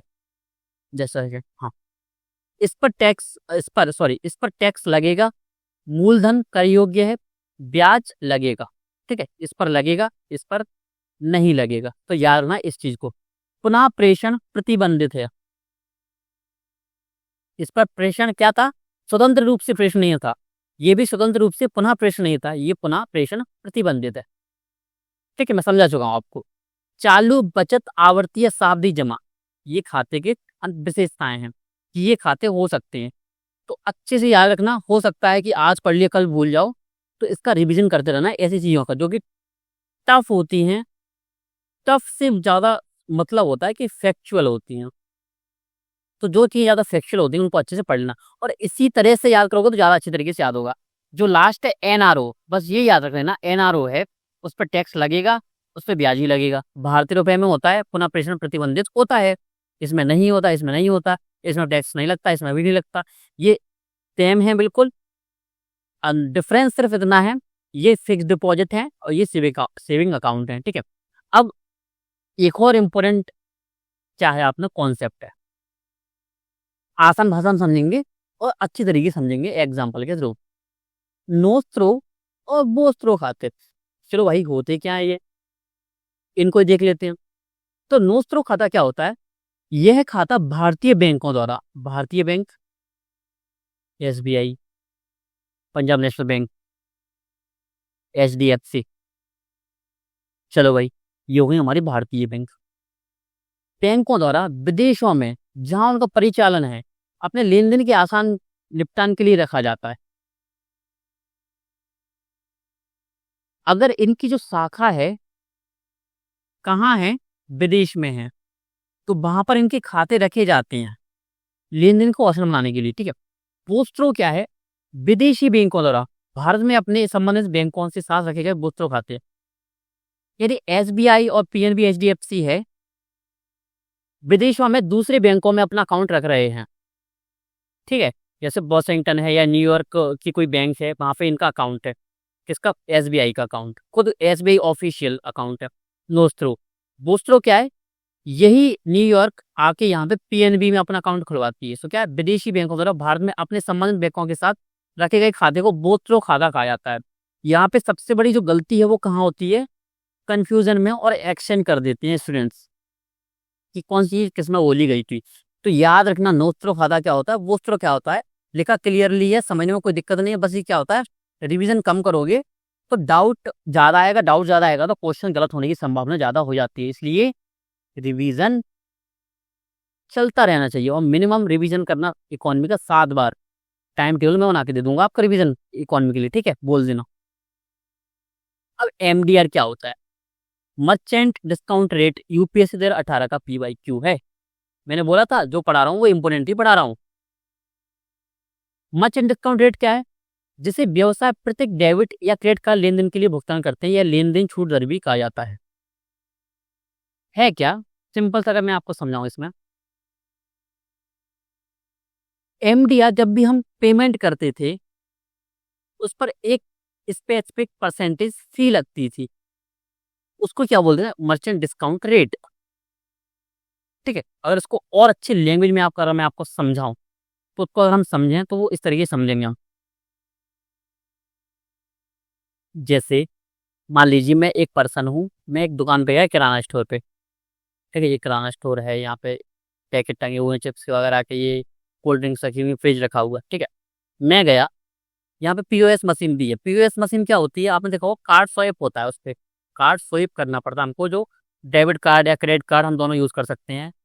तो अगर पीओएस मशीन होती है इसके पास, ठीक है, रखी है, इस पर मैंने पेमेंट किया।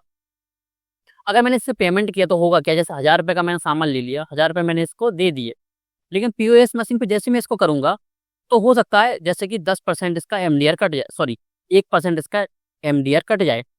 1% का सीधा मतलब क्या है, 10 रुपये। ठीक है, 10 रुपये ही तो है। तो 10 रुपये क्या होगा, दुकानदार को सिर्फ 990 रुपये मिलेंगे। 10 रुपये किसके पास ले आएंगे, पीओएस का, जिसका क्या हो, आरबीआई के पास।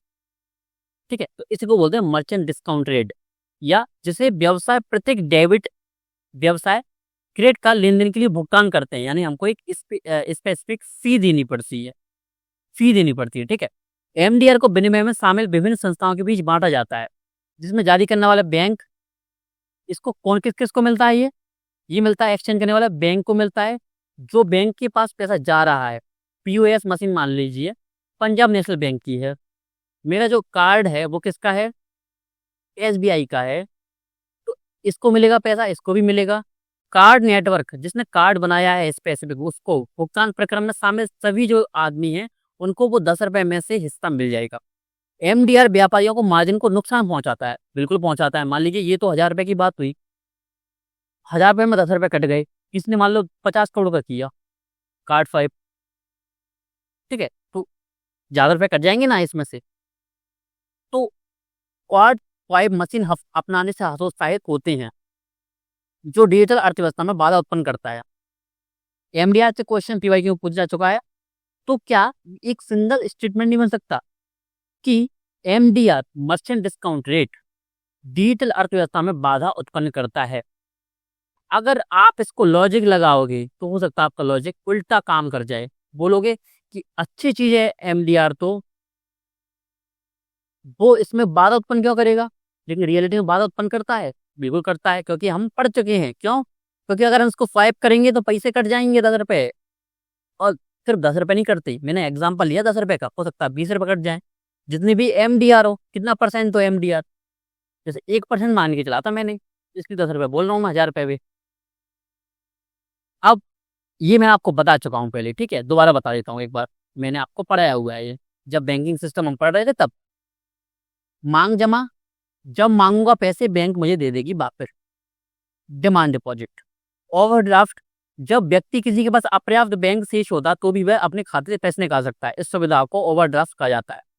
ओवरड्राफ्ट सुविधा जनधन खाते थे उनमें थी, अच्छी थी वो उसमें, ठीक है। जैसे अगर मेरे अकाउंट में पैसे नहीं है, 0 रुपये बैलेंस है, मैं उसमें से 1000 रुपये निकाल के आ गया, ये 10,000 हो गए। मान लीजिए 10,000 रुपये निकाल लिए, तो तब बोलेंगे सर फिर तो फायदा है, निकाल लो इसको अच्छे से, लेकिन नहीं। जब मैं इसमें सबमिट करूंगा अपने पैसे, मान लीजिए मेरे पास पैसे आ गए, मैंने इसमें से सबमिट किए पैसे, कितने जमा किए मैंने, डिपॉजिट कितने किए मैंने, 20,000 किए, तो मेरा अकाउंट का जो बैलेंस है वो सिर्फ 10,000 रुपये दिखाएगा, बाकी जो ओवरड्राफ्ट लिया था उस पर 10,000 रुपये कट जाएंगे, और सिर्फ रुपये नहीं कटेंगे, इस पर कुछ परसेंट इंटरेस्ट भी कट जाएगा। तो हो सकता है मेरा बैलेंस सिर्फ 9,977-78 ऐसे रुपये बताए मुझे, ठीक है, इंटरेस्ट कट जाएगा और पैसे कट जाएंगे। तो ओवरड्राफ्ट क्या होता है मैं बता चुका हूँ। टर्म डिपॉजिट और फिक्स डिपॉजिट क्या होता है, टर्म डिपॉजिट यानी अवधि के लिए, अवधि यानी कैसे कि हर महीने में एसआईपी दे रहा हूँ, एसआईपी जैसे कि हर महीने में किस्त देता हूँ, एक ईएमआई कि 500 रुपये हर महीने जमा करता हूँ, ठीक है, हर महीने जमा करता हूँ, तो मुझको 10 साल और कितने मिलेंगे, जैसे मुझे मिलेंगे इसमें कितने, 1,00,000 रुपये, कितने 10 साल बाद, हर महीने में 500 रुपये जमा करता हूँ, तो ये क्या हुआ, अवधि, टर्म डिपॉजिट। और फिक्स डिपॉजिट यानी मैंने आज 1,00,000 जमा कर दिए, मुझे 10 साल बाद कितने, 10 साल बाद मुझे कितने मिलेंगे, 3,00,000 रुपये, ठीक है। तो ये है टर्म डिपॉजिट में अंतर और फिक्स डिपॉजिट में अंतर। अब letter of undertaking, letter of comfort क्या होता है, यह बैंक की गारंटी का स्वरूप है, जिसके तहत बैंक अपने ग्राहकों को किसी अन्य भारतीय बैंक की विदेशी शाखा से अल्पावधि ऋण के रूप में धन जुटाने की अनुमति दे सकता है। यानी ये गारंटी एक कागज दे देगा बैंक आपको, वो बोलेगा जाओ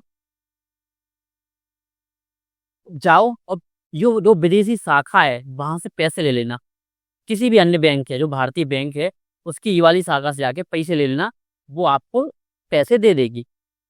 ठीक है, तो ये गारंटी है, letter of undertaking. SWIFT system मैं आपको पढ़ा चुका हूं पहले।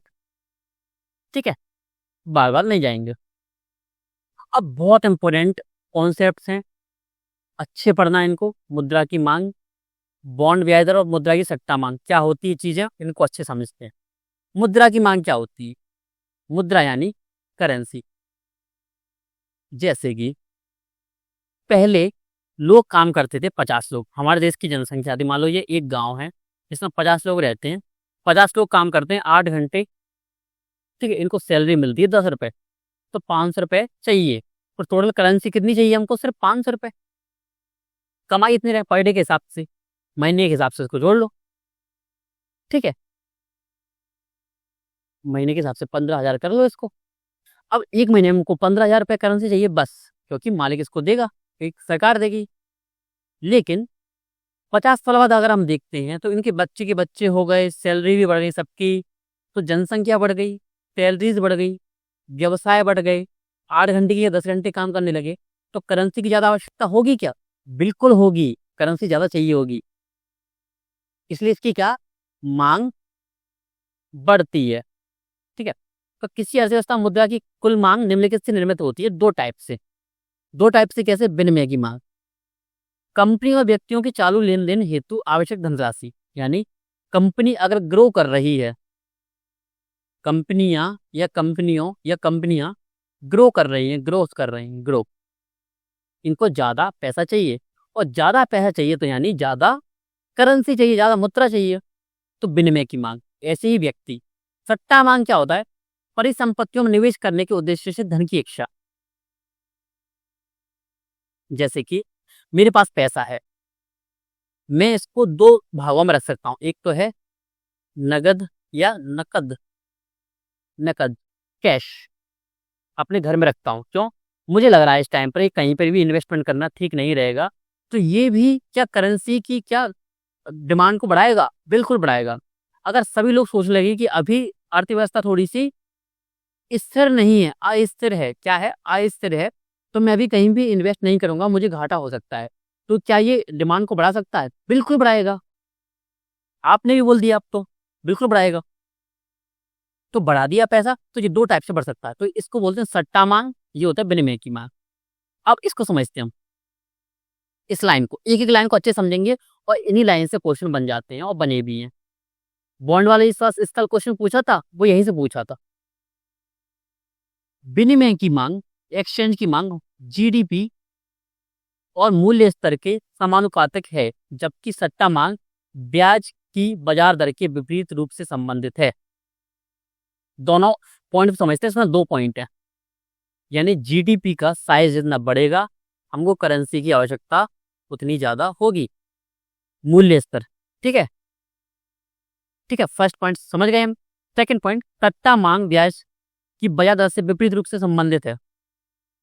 अब ब्याज दर किसकी? ब्याज दर यहाँ पे दो टाइप्स की हैं, एक तो है बॉन्ड वाली, एक होती है आरबीआई वगैरह की। अगर ये ब्याज कम दे रहा है, कम दे रहा है, क्यों दे रहा है? बैंक कम ब्याज दे रही है, किस पे? पैसे जमा करने पर। कि जैसे मैं पैसे जमा कर रहा हूँ, जैसे मैं जमा करके आ रहा हूँ पैसे, तो मुझे मिल रहा है 100 रुपये पे 1 रुपये। ठीक है, और बैंक ने और रुपए कम कर दिए ब्याज देने में, उसने कर दिए 50 पैसे। अब तो मुझे पैसे कम मिल रहे हैं, तो मैं इससे अच्छा बोलूंगा कि मैं इसको अपने घर पे ही रख लूँ। ठीक है, जितना मुझे ब्याज नहीं मिल रहा, या इसका इन्वेस्टमेंट कर दूं मैं कहीं पे और। इन्वेस्टमेंट करूंगा तो ये क्या, पैसे की मांग और बढ़ेगी, क्योंकि पैसे से पैसा बनता है, और यहाँ पे अकाउंट में बंद हो जाता तो मांग बढ़ती ही नहीं। तो ब्याज दर जैसे कम होगी, डिमांड बढ़ेगी, किसकी? करेंसी की। तो याद रखना, ये क्या होता है? व्युत्क्रमानुपाती होता है। तो स्टेटमेंट में अगर सिंपल सा पूछ लो ना कि क्या, कि किसकी मांग? मुद्रा की मांग बाजार दर के, सॉरी, मांग ब्याज की बाजार दर से विपरीत रूप से संबंधित है, तो बिल्कुल सही पॉइंट हो जाता है ये वाला। अब एक वर्ड यूज कर सकता है, व्युत्क्रमानुपाती है। ये बहुत टफ क्या है, अपने कॉन्सेप्ट है। मैंने आपको लेकिन इजी लैंग्वेज में समझा दी मैंने आपको। नहीं समझा दी सिंपल सा। एक और एग्जांपल ले लो इसका, एक और एग्जांपल ले लो कि जैसे यहाँ पे एक आरबीआई था, ये आरबीआई था, ये छोटी छोटी बैंक्स थी।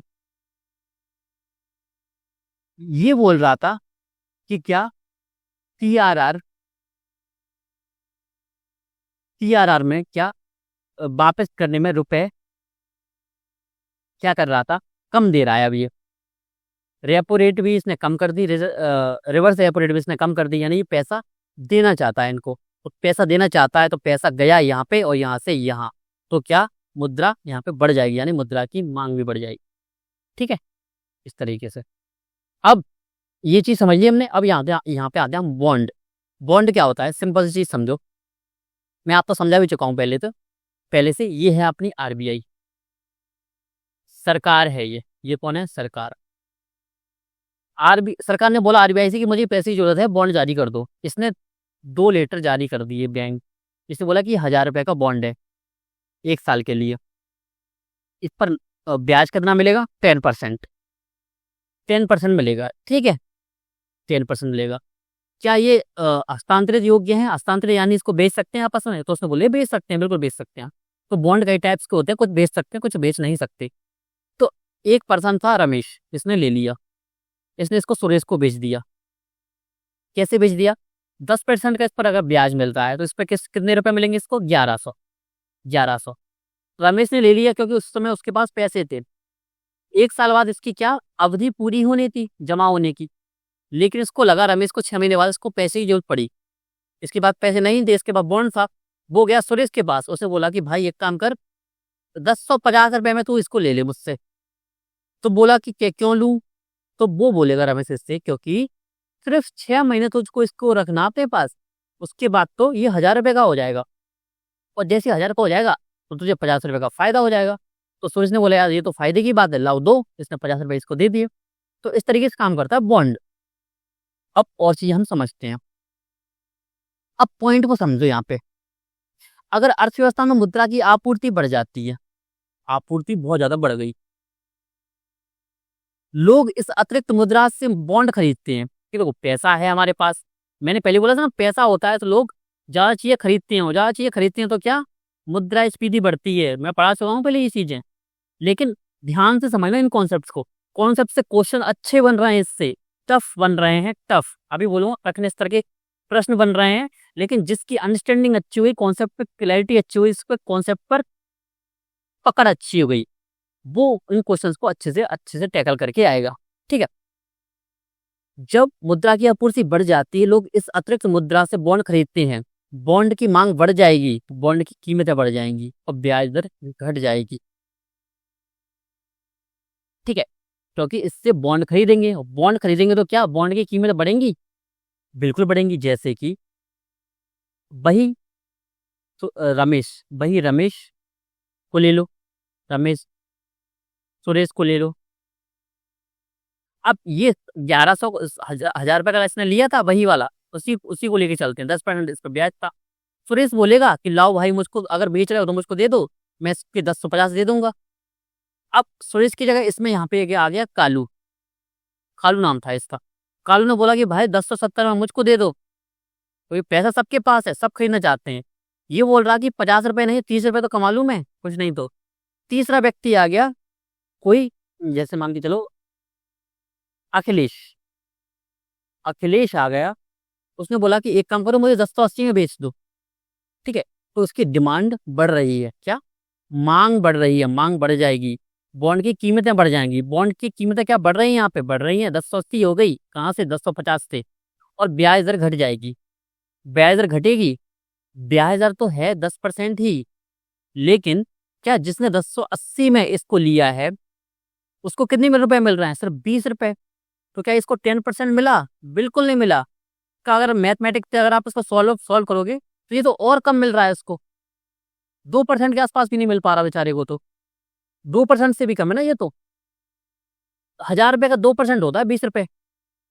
ठीक है, ये तो 1080 पे हिसाब लगाओगे ना तो और कम हो रहा है वो।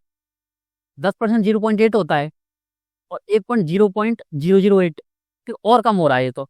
2% से भी कम। तो क्या ब्याज दर घट जाएगी। फर्स्ट पॉइंट आप समझ गए। सेकेंड पॉइंट आओ। तो ये क्वेश्चन पता है रियल एग्जाम में टाइम बहुत लगाएंगे समझने में, इसलिए कॉन्सेप्ट जितनी ज्यादा अच्छी तरीके से समझोगे ना उतना टाइम कम लगेगा। क्या लगेगा? कम लगेगा एग्जाम में। ठीक है।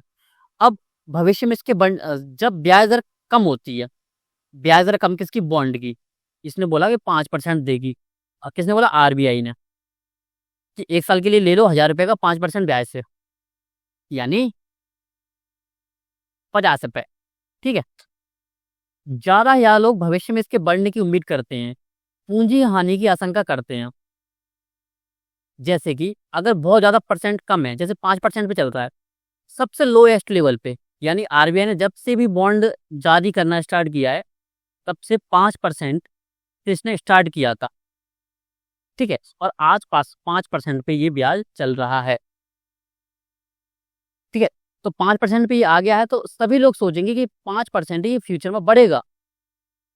ठीक है। तो इनको लगेगा कि अगर हमने आज बॉन्ड खरीद लिए फिर तो हमको घाटा हो जाएगा। घाटा क्यों हो जाएगा? घाटा इसलिए हो जाएगा क्योंकि हम 5% पे ले लेंगे और 1 महीने बाद अगर यही 10% बिकने लगा तो हमको तो घाटा हो जाएगा। जो पैसे हमको मिल रहे थे कितने? 1000 रुपए पे 100 रुपए, हमको सिर्फ कितने मिल पाएंगे? सिर्फ 50 रुपए। तो क्या होगा? भविष्य में इसके बढ़ने की उम्मीद करते हैं, पूंजी हानि की आशंका करते हैं कि घाटा हो जाएगा। इस प्रकार वे अपने बॉन्ड को मुद्रा में बदल देते हैं। वो अपने बॉन्ड को बेच और देंगे अगर होगा तो, जिससे मुद्रा की उच्च सट्टा मांग पैदा होती है। यानी अब उनको बॉन्ड नहीं चाहिए, उनको चाहिए मुद्रा। पैसे दो हमको तो भाई, हम तो बाद में लगाएंगे जब ब्याज बढ़ जाएगा। ठीक है। एक एक पॉइंट को अच्छे समझेंगे हम। ये फर्स्ट ये हो गया, सेकंड ये हो गया, थर्ड इसको समझेंगे। चलो भाई इसको पढ़ते हैं अच्छे से। जब ब्याज दर बहुत अधिक होती है, यहाँ पे यहाँ पे हमने कंडीशन ली थी क्या? ब्याज दर कम हो गई तो क्या होगा? ये होगा। और क्वेश्चन यहीं से बनेगा, ध्यान रखना इन्हीं पॉइंट से जो मैं पढ़ा रहा हूँ अभी। जब ब्याज दर बहुत अधिक होती है तो प्रत्येक व्यक्ति भविष्य में इसके कम होने की अपेक्षा करता है। अब ब्याज दर जल मान लो स्टार्ट किया 5% से कभी भी आरबीआई ने, और अभी आरबीआई ने पहुंचा इसको जैसे 30% में पहुंचा दिया। 30% क्या देगा वो? इस पर इंटरेस्ट देगा 1 साल बाद। तो सबको लगा कि आज तक 30% तक नहीं गया, सिर्फ मैक्सिमम 15% गया था लास्ट ईयर तक, इस साल 30 चला गया है। मैक्सिमम यही सोचेंगे देखो आज नहीं तो कल गिरेगा। बिल्कुल जैसे सोने की सब सोच रहे हैं ना कि सोना जितना पहुंच गया था, 1,80,000 पहुंच गया था ना, 1.80 1.8, वो आगे कहाँ गया? 1.55 1.57 चल रहा है अभी। तो सबको पता था ये गिरेगा, इसलिए आशंका सब लगाई थी। ठीक है। तो जब ब्याज दर बहुत अधिक होती है तो लोग क्या सोचेंगे? ये कम होगा। तो प्रत्येक व्यक्ति क्या करेगा? भविष्य में इसके कम होने की अपेक्षा करता है। ठीक है। तो कम होगा ब्याज तो क्या कर लेंगे? लोग अभी बॉन्ड खरीदेंगे। बॉन्ड क्यों खरीदेंगे? अभी ब्याज ज्यादा मिल जाएगा, अभी के हिसाब से ब्याज ज्यादा मिल जाएगा। क्यों? अभी 30% मिल रहा है। और लोग अपनी मुद्रा को बॉन्ड में बदल देते हैं। बॉन्ड में क्यों बदल देंगे? जिससे फायदा ज्यादा हो। क्योंकि अगर बाद में ये 30% से 20% पे आ गई तो हमको घाटा हो जाएगा। घाटा कैसे? कि जो इन्वेस्टमेंट या जो निवेश हम आज कर रहे हैं 1000 रुपए पे हमको 1000 रुपए पे हमको कितने मिल रहे हैं? कितने मिल रहे हैं? 1000 रुपए पे हमको मिल रहे हैं कितने? 300 रुपए। वो हमको 20% पे से 200 रुपए मिलेंगे। तो हमको यहाँ पे घाटा है ना, यहाँ पे हमको फायदा है। तो अपनी मुद्रा को बॉन्ड में बदल लेते हैं, वो हाल के लिए खरीद लेंगे इनको। और इस प्रकार मुद्रा की सट्टा मांग कम होती है, यानी मुद्रा की मांग घटेगी क्योंकि मुद्रा कहाँ यूज हो गई? मुद्रा उल्टी आरबीआई के पास चली गई। ये कॉन्सेप्ट अगर थोड़े से कम समझ में आ रहा हो ना तो इसी स्पेसिफिक पार्ट को जहाँ से मैंने इसको स्टार्ट किया है टाइमलाइन को, तो वहां से इसको दोबारा देख लेना। ठीक है। वैसे मैंने बहुत इजी लैंग्वेज में समझाया आपको, सुरेश नरेश करके। ठीक है। इतना आसान भाषा में आपको कोई नहीं समझाएगा। अब बॉन्ड और ब्याज दर में संबंध क्या होता है भाई, ये देख लेते हैं। ये समझ लो पहले तो, जब जब बॉन्ड की कीमत बढ़ेगी ब्याज दर कम होगी। समझ लेना हमेशा। अधिकांश बॉन्ड एक निश्चित ब्याज दर का भुगतान करते हैं, इसलिए ब्याज दरें गिरने पर मौजूदा बॉन्ड अधिक आकर्षक हो जाते हैं। जैसे वही सुरेश आया वापस, सुरेश जी इसने 1000 रुपये का बॉन्ड लिया, इसने बोला कि 10% का क्या मिलेगा, इसको इंटरेस्ट मिलेगा। ठीक है भाई, अब इसको 6 महीने हो गए, 6 महीने बाद एक बॉन्ड जारी और हुआ, इसने आरबीआई ने अब बोला कि मैं ब्याज दर कितना 10% से मैंने 5% कर दिया है। तो क्या ये किसने ले लिया, सुरेश। इसको लेने से अच्छा इससे बोलेगा कि तुम क्या करो, मुझको इसको दे दो 1050 में। क्यों? क्योंकि 6 महीने बाद इसको 50 रुपये का फायदा हो जाएगा और इसको 1 साल लगेंगे कितना, और इतना ही पैसा खरीदेगा इसको, कितना, 50 रुपये। तो ये नया बॉन्ड नहीं खरीदेगा, बल्कि जो पुराने बॉन्ड है यानी मौजूदा, यहाँ पे एक वर्ड यूज हुआ है मौजूदा, ये लिखा है मौजूदा बॉन्ड। इकोनॉमी में एक एक वर्ड बहुत इंपॉर्टेंट होता है। तो मौजूदा बॉन्ड अधिक आकर्षक हो जाते हैं, जिससे उनकी मांग बढ़ जाती है, उनका बाजार मूल्य बढ़ जाता है। समझ में आ गए यहाँ तक? अरे समझ जाओ अब तो, इतना तो समझ रहे हो ना, पहले हाँ करो जल्दी से। ठीक है, अब इतनी देर से पढ़ा हूँ, यस लिख के कमेंट तो कर दो। रिकॉर्डेड क्लास देख रहे हो तब भी कर दो, यस लिख के कमेंट करो पहले जल्दी से, ठीक है, तभी बढ़ाऊंगा मैं आगे क्लास को। जब तक मैं थोड़ा सा पानी पी लेता हूँ, ठीक है। यहाँ पे यस लिख के तब तक कमेंट कर दो। चलो भाई, मैंने पानी पी लिया और मैं आशा करता हूँ आपने यस लिख के कमेंट कर दिया होगा, ठीक है। अब यहाँ से स्टार्ट करते हैं।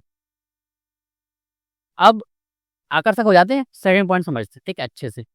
यदि ब्याज दरें बढ़ी तो निवेशक कम निश्चित ब्याज दर वाले मौजूदा बॉन्ड नहीं चाहेंगे। एज इट इज, उल्टा कर दो कंडीशन को, ठीक है। सुरेश है, उसको मिली 10% ब्याज, ठीक है, वाला बॉन्ड मिल गया इसको 10% ब्याज वाला। अब नया बॉन्ड निकला है 2 महीने बाद ही, उस पर मिल रही है 20%। तो लोग इसको लेंगे, सुरेश से लेंगे या इससे लेंगे? तो जो मौजूदा बॉन्ड है उसको कोई नहीं लेना चाहेगा, तथा जब तक उसकी उपज नए बॉन्ड इश्यू के बराबर नहीं हो जाती तब तक उसकी कीमतें गिरती रहेंगी, यानी कीमतें गिरेंगी। सुरेश से कोई नहीं लेगा।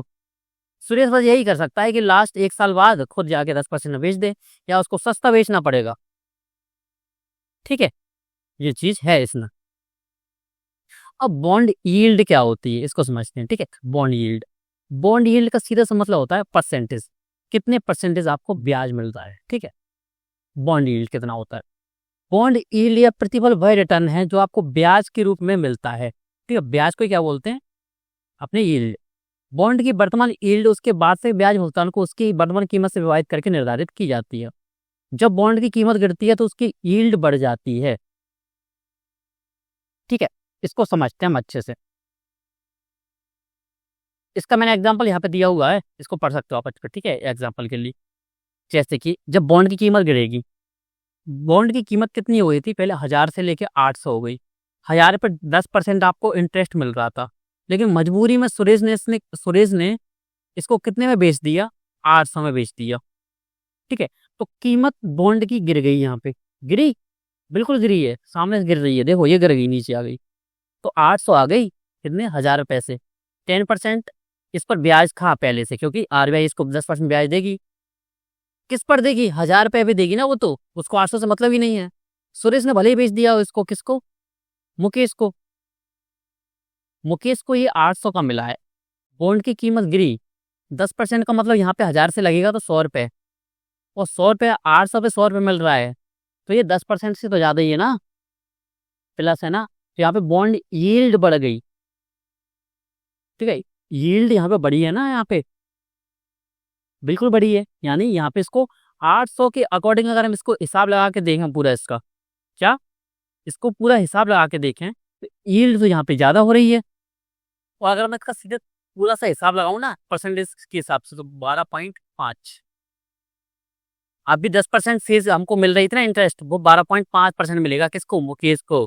तो मुकेश के लिए क्या है, यील्ड बढ़ गई भाई, क्यों, कीमत गिरी थी बॉन्ड की। इस तरीके से काम करती है। तो बॉन्ड यील्ड अच्छे से याद रखना।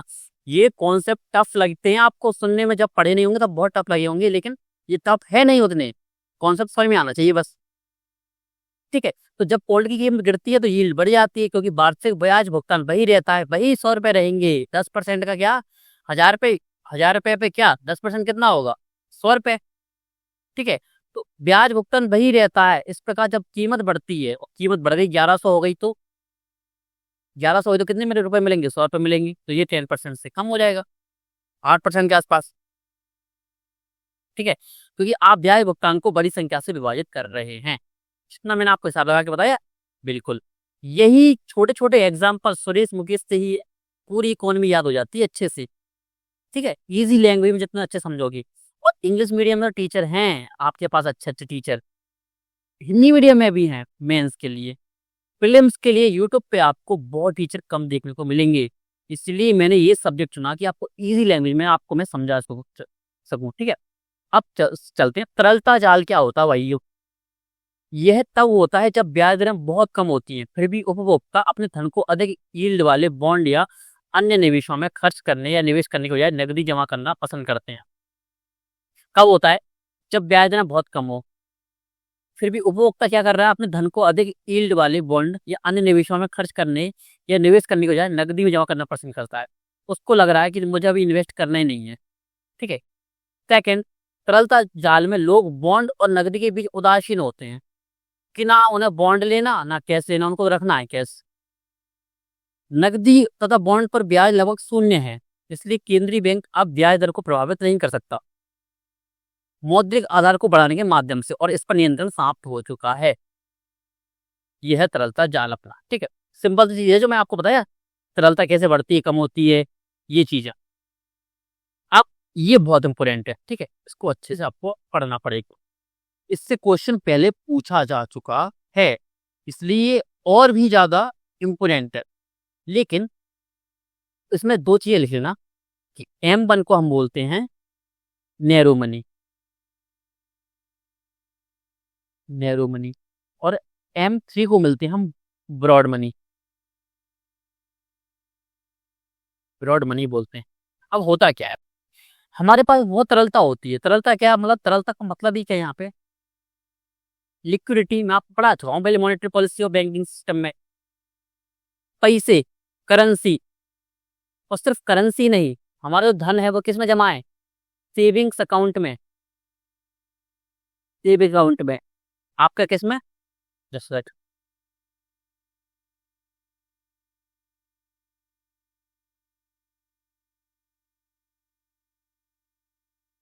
अब क्या, सेविंग अकाउंट्स में, ठीक है। सेविंग अकाउंट्स में, FD में, और भी चीजों में, ठीक है।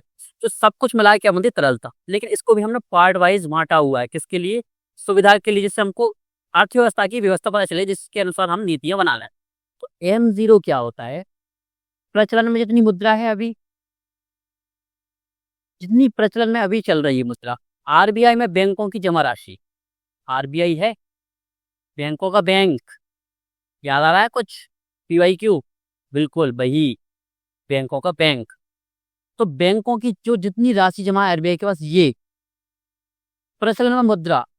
RBI में अन्य जमा है, अन्य जमा उच्च शक्ति मुद्रा है जो, वही। तो क्या कहलाती है ये, M0। सर्वाधिक तरलता किसमें होती है, ये चीज हमेशा बनी ही रहेगी, सर्वाधिक तरलता, ठीक है।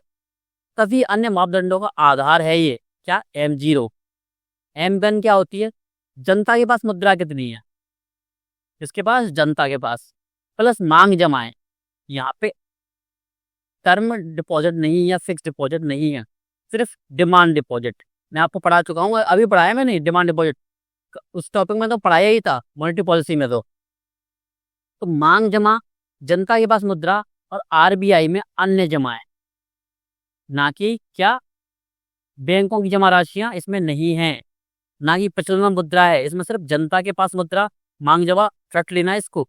इससे क्वेश्चन मुझे लग रहा है कि इससे पूछेगा, क्योंकि मुद्रा टॉपिक से उसने क्वेश्चन बहुत कम पूछे हैं अभी। और मतलब PYQ में इतने अभी हाल के वर्षों में इतना नहीं पूछा उसने जितना पहले पूछा था। तो इसको क्या, तरलता में उच्च है, ठीक है। अल्पकालिक तरलता विश्लेषण करते हैं इससे। M2 क्या होता है, M1 यानी इसको जोड़ देंगे, प्लस डाकघर में बचत जमा, यानी इसमें जनता के पास मुद्रा, प्लस मांग जमा, प्लस RBI में अन्य जमा है, और डाकघर में बचत जमा है। तरलता में क्या होता है इसका? मध्यम। कौन सा लेवल है इसका? मध्यम। डाक बचत सहित व्यापक तरलता, एग्जाम्पल। ठीक है। M3 क्या होता है? M1 में क्या जोड़ दोगे? इसको नहीं, इसको नहीं जोड़ेंगे डाकघर में। बैंकों में समय जमा। ठीक है। इसमें क्या क्या? इसमें मांग जमा तो है ही, समय जमा है भी। ठीक है। तो क्या हो गया? M3। और M4 क्या हो गया? M3 प्लस डाकघर में कुल जमा है। M3 इसमें क्या क्या जोड़ दिया? इसमें डाकघर भी जोड़ दिया, और इसमें क्या क्या जोड़ दिया? बैंकों में समय जमा भी जोड़ दी, और इसमें मांग जमा पहले से थी, जनता के पास मुद्रा है ही, RBI में अन्य जमा है ही, और डाकघर में कुल जमा NSP को छोड़कर। ठीक है। ये क्या है? सबसे न्यूनतम तरलता होती है ये वाली। करेंसी में जो अभी चल रही है ना, करेंसी पूरी मुद्रा तरलता चल रही है, उसमें सबसे न्यूनतम यही है। और सर्वाधिक कौन सी है अभी हमारे पास? ये वाली। ठीक है। ये आपको देखने को मिलेगी। बस टॉपिक आज का खत्म होता है। थोड़ा सा लंबा टॉपिक हो गया होगा, ड्यूरेशन लंबी हुई होगी, ड्यूरेशन लंबी ही रहेगी। अब आप भले उसको पार्ट वाइज देख लो, मुझे टेंशन नहीं है, पार्ट वाइज देख लेना। ठीक है। लेकिन मेरी जिम्मेदारी ना, मैंने कि देखो मैंने वचन दे दिया, तो मेरा वचन नहीं है शासन। तो 20 तारीख तक पूरी कोशिश करूंगा, पूरी कोशिश करूंगा खत्म करने की। और अगर आप बोलोगे, मैंने बोला था 10+ कमेंट्स कर दोगे मैराथन क्लासेस के लिए, तो पूरी इकॉनमी खत्म करवा दूंगा किसी दिन। और साथ में बैठ के करेंगे तो ज़्यादा अच्छे तरीके से हो जाएगा। और पॉसिबल होगा तो लाइव क्लास में करवा दूंगा। लाइव क्लास बहुत टफ हो जाएगा आपके लिए भी, मेरे लिए भी। तो कुछ भी हो, मैराथन क्लासेस में आपको लाइव ही अपडेट कर दूंगा। ठीक है। बस आपको कमेंट कर देना। ठीक है। बाकी लिखना तो है ही, I will clear UPSC prelims 2026। ठीक है। थोड़ा सा दूसरे की मेहनत को लेके थोड़ा सा अप्रिसिएट ही कर दिया करो। ठीक है। तो चलो आज की क्लास को समाप्त करते हैं। आपसे को बहुत बहुत धन्यवाद। मिलते हैं आपसे नेक्स्ट क्लास में बहुत जल्द, और हो सकता है आज ही मिल जाए या कल मिल जाएंगे। ठीक है।